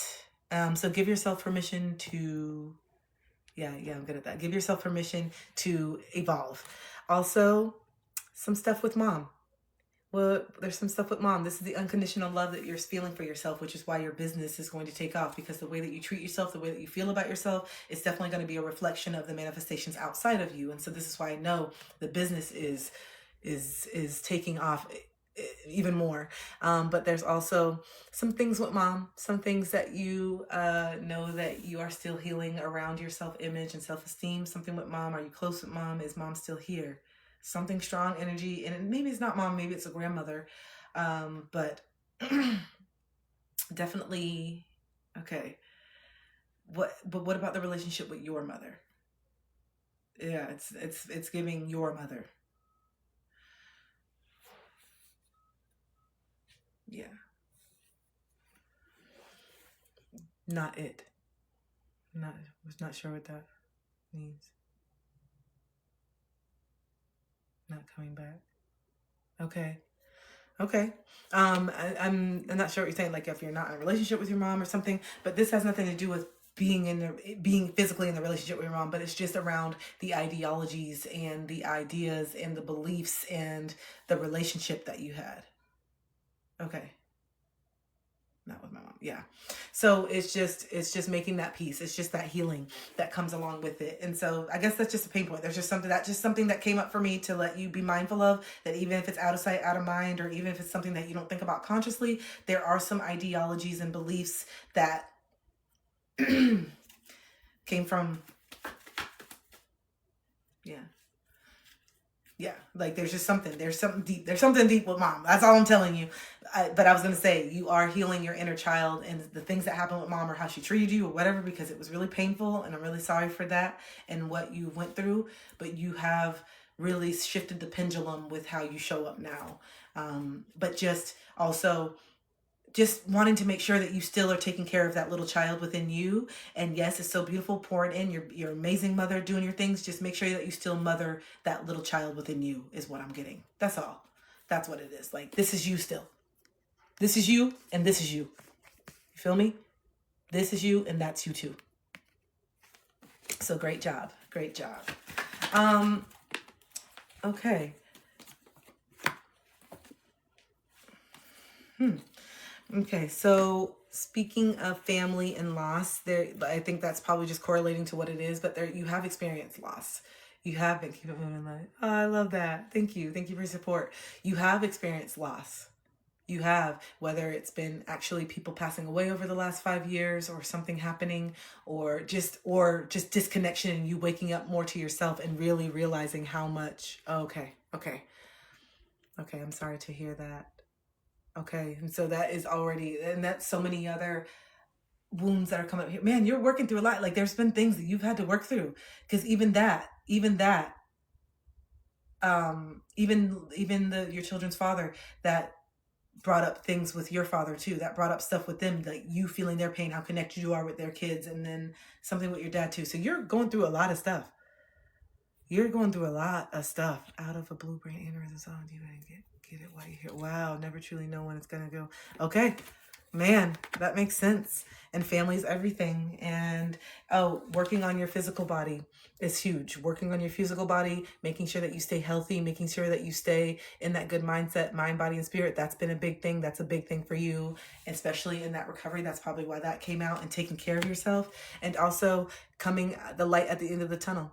The light at the end of the tunnel with these last few years, it has been challenging. It has been really rough, but you are starting to see the silver lining. You're starting to see the fruits of your labor, and you're starting to have more understanding and clarity on why things happen the way they did. This is why we come back to your business. Like we said from the very beginning, the fruits of your labor are coming into fruition. And this is why this is going to be one of the most lucrative years that you have. This is going to be one of the most abundant years and one of the most abundant chapters that you're stepping into because of all the things and all the work and all the stuff that you've had to let go of and work through. So yeah. So it's just finding that balance, honoring yourself, having grace, knowing that perfection is not what we're seeking, but consistency, self-love, discipline, and grace, that there's going to be things that we are still working on forever. And just having that grace. And also just hearing like, you are not your mother. I don't know why I needed to say that. You are not your mother at all. Not that she's not a beautiful soul and beautiful things, and she definitely has contributed to some beautiful parts of you, but you are not her. Just needed to say that. I can't wait to see what you're doing next in this business and what's going on. Stay in alignment, keep your mind right, keep your mind in that healthy place. Work on the thoughts, the self-deprecating or spiral, or anytime that doubt creeps up, honor it. Don't run away from it. Honor the doubt, sit with the doubt, honor the discouragement, sit with the discouragement, give it space, and then reprogram that out. Okay? Reprogram that out. Give it space though. Don't feel like you shouldn't feel discouraged sometimes. Don't down yourself for feeling certain things. It's totally normal. It's hard, especially being a business owner, entrepreneur. This shit's hard. Okay? So honor those days where you're like, fuck this shit. And then, okay, I'm done. I'm going to get back up. I just needed to say that. Okay, you're welcome. You're so welcome. Yes. You guys. I'm hungry. I don't know what I want. I'm hungry. I want to get some work done. I want to go stretch my leg out, and I want to clean up my room because February 1st, you guys, if you're doing February Focus, it starts on Sunday. February 1st on Sunday, Leo full moon. Start working on your list of shit that you are letting go of. Clean your crystals off. Make some moon water. Get your candles. And wake up on Sunday service. I'm going live. I'm a Leo moon. We are going to say out loud together all the things that we are letting go that are not serving us, and we mean it. Mean that shit. So I cleaned downstairs yesterday already. I already cleaned downstairs. I cleaned the kitchen. I cleaned up everything. Today I'm going to work on my room. I want everything spotless by the 1st. I want clarity. I want clean. I want my closet to be organized. I want all my stuff to be washed and in the drawers. I want clarity. I'm not playing no more. And you got to set the tone with your environment. You got to set the tone with your mindset. You got to start being like, no, I'm fucking doing this. Clean out your refrigerator. Get rid of that shit. Go grocery shopping this weekend if you can. And get some stuff that you know what? I'm going to have to plan it out. That's what I can't wait to start incorporating this back into my business, because I coach people through their mental health. I used to do physical personal training. Now I think I'm going to combine the two, because I see how much the fact that way that we treat our bodies is directly correlated to our mind and what we think about ourselves. So we can start working on that mind in conjunction with me giving you workout plans and meal plans and teaching you what to eat, how to do your macros, your carbs, protein, fats, how to break it down, how to actually eat intuitively, not have to cut out stuff, but eat in a deficit if you're trying whatever your goals are. Some of you do eat really, really well, but you're still overeating based on the amount of energy that you're outputting. So if you are not working out every day, or if your workout is more mellow, nothing wrong with that. But then we do need to adjust the amount of caloric intake that you're taking in, because you're not. Now, if you do CrossFit 5 times a week, I'm probably going to give you a meal plan that has 3,000 calories 3,000 calories a day, because we want to eat to actually fuel your body. I'm not someone that's going to give you a crash diet and here, okay, you want to get, and don't call me because you got a cruise next week and you want me to give you some crazy ass shit. I'm not getting shape just for the moment. That's why we got to work with the mental health. I want to work on the mental health and why you think that you just need to get ready for a fucking cruise so other people can see you, but you don't think that you need to get ready for your life so that you can see you, so that you can do what you need to do and move and jump and play and not be tired all the damn time. But you want to do it so you can look good on the cruise. Nah, come back when you're ready to make a lifestyle change. Okay? If you don't feel good enough to go on a cruise right now, you shouldn't go. Be present and be grateful with where you're at. Your body is so much more than what it fucking looks like. It wakes up, walks. You don't even treat it right every day and you over here talking shit. And your body still gets up with the abuse. Your body still gets up with the way that we don't nourish ourselves. Body still gets up with all the chips and the Doritos and all the ways to process shit. The body still gets up with the smoke that's burning up the lungs. Your body still gets up with all the spikes and the dopamine, and your brain is going crazy, and that you literally end up throwing up because your body's trying to get rid of whatever poison you just put into it, even though you want it to, bitch. Don't throw up. I know I can't throw up first because I'm trying to, don't throw up. You still abuse, okay? It's fun, but it's still abuse, okay? Because if I throw up when it's too soon, it won't hit me right. If I throw up too soon after I take, I might throw it up and I want to have it. Hold on. Let me burp. Let me shit. All right, we're good to go. Those who know, you know. If you don't know, I'm just talking gibberish, okay? Those who know what I'm talking about know what I'm talking about, because you've been to a rave or two. You went to a rave in your life, and you've been to a couple raves in your life. You know what I'm talking about. That porta potty be long. It's about 30 minutes before the main act. Get to the porta potty. Oh, we got 30 minutes before the main person we want to see. Let's go to the porta potty. Fuck, everybody's at you know what I'm talking about. All right. Anyway, I love y'all. I'm gonna go do the things. I'm gonna clean up. Yeah, I know. And then don't let yourself be mid in it, you know what I'm talking about? And then you're like, oh, I really have to go to the bathroom. And then the music's so good and you're just literally sitting there like, girl, did you pee yet? You're like, oh, fuck, I keep forgetting. And you're literally just sitting there. And you're like, oh, it's fucking good though. I can't make my brain pee. It won't. I can't do it. I just give me the beats. Never mind, fuck it. Pull the pants out, let's go. You know what I'm talking about. You know what I'm talking about. If you don't know, maybe you have more experiences to have, or maybe you don't.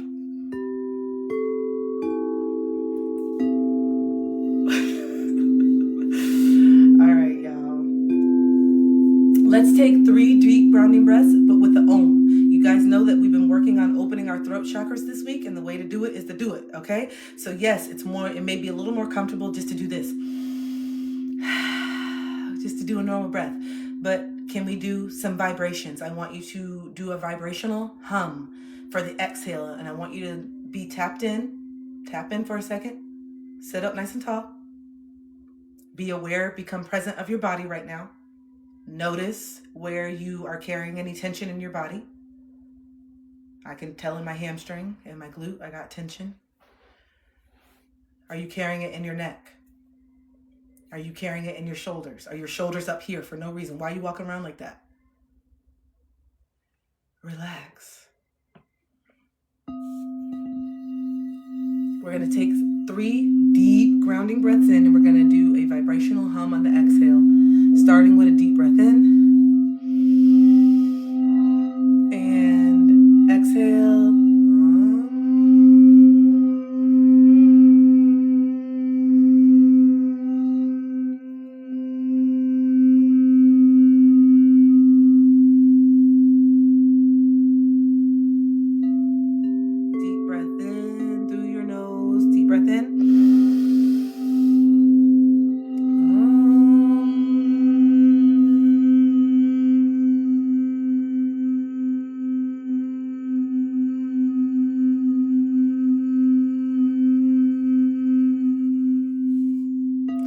Last and deepest breath of the day so far, pulling deep from your inner lower belly up into your rib cage, allowing yourself to feel the air travel from your belly up into your lungs. Deep breath in. Slowly exhale.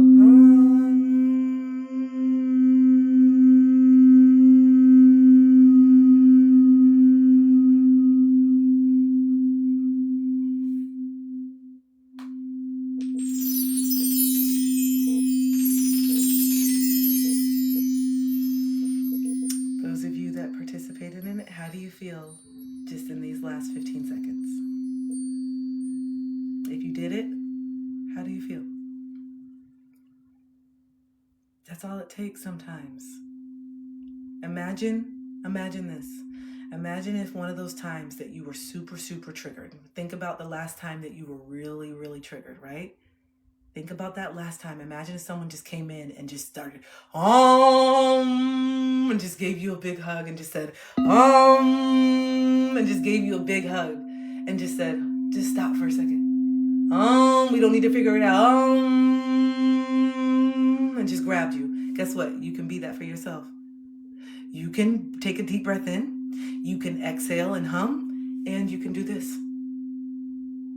You can do this. I know we romanticize someone else being there. I know the movies have fucked you up and you just feel like it doesn't matter unless someone else is coming and drumming off a plane and saying, I'm not going to do my flight. I'm going to come get you. You're the one. I know that's what you're seeking, but it's you. It is you. And I just, just be there.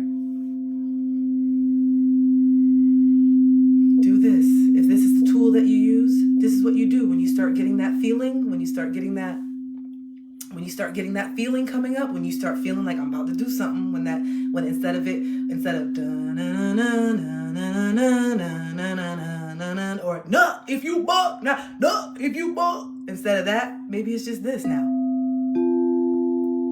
Maybe this is just the new song that plays in your head now. Instead of no, if you buck, no, if you buck, no, you just say, no, I just do this now. This is getting me where I want to be, and this is where I'm going. This is the person I am. I'm not going to let you get me out of that character. I don't do that no more. That's not how I operate no more. Now, I'll give you a left hook if I have to, but that's not what I want to do. But I'll fuck your ass up with an uppercut. But what I would choose to do is just do this and talk about it, but play with it. And, this is what I want to do. This is where I want to be. But if you want me to get there, bitch, I will. Anyway.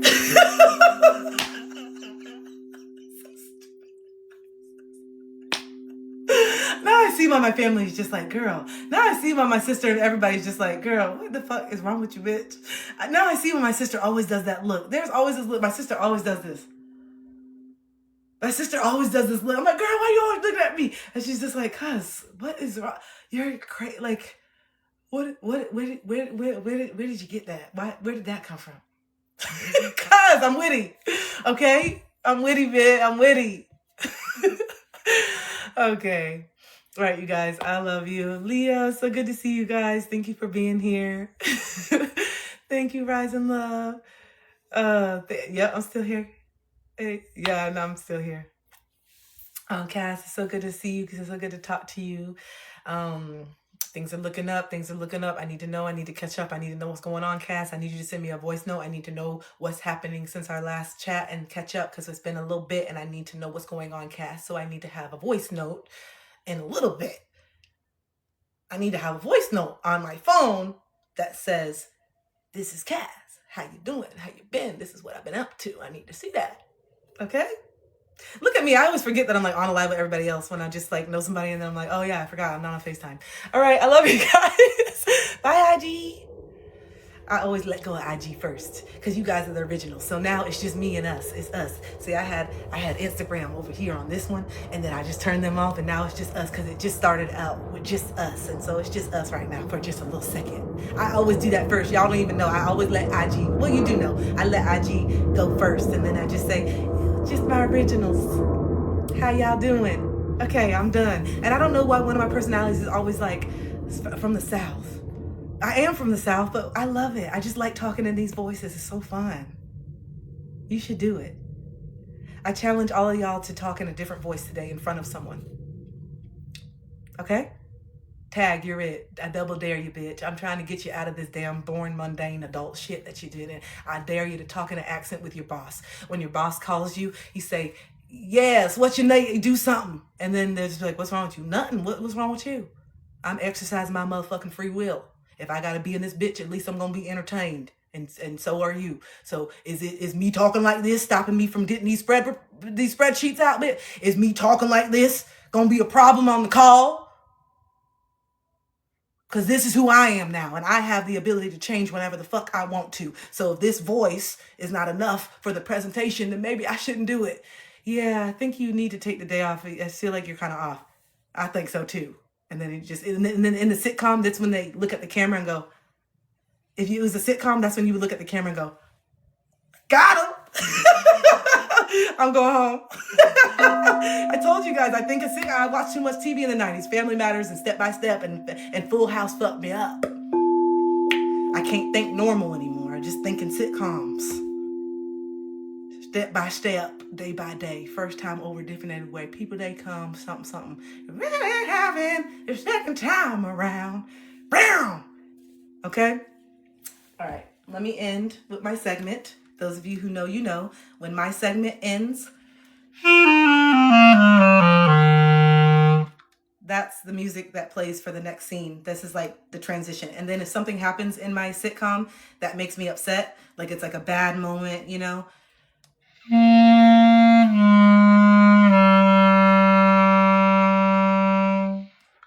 then it zooms in on them, and then it goes to the next scene. So now you know. All right. I love you guys. Now I'm really going. I will talk to you later. Bye.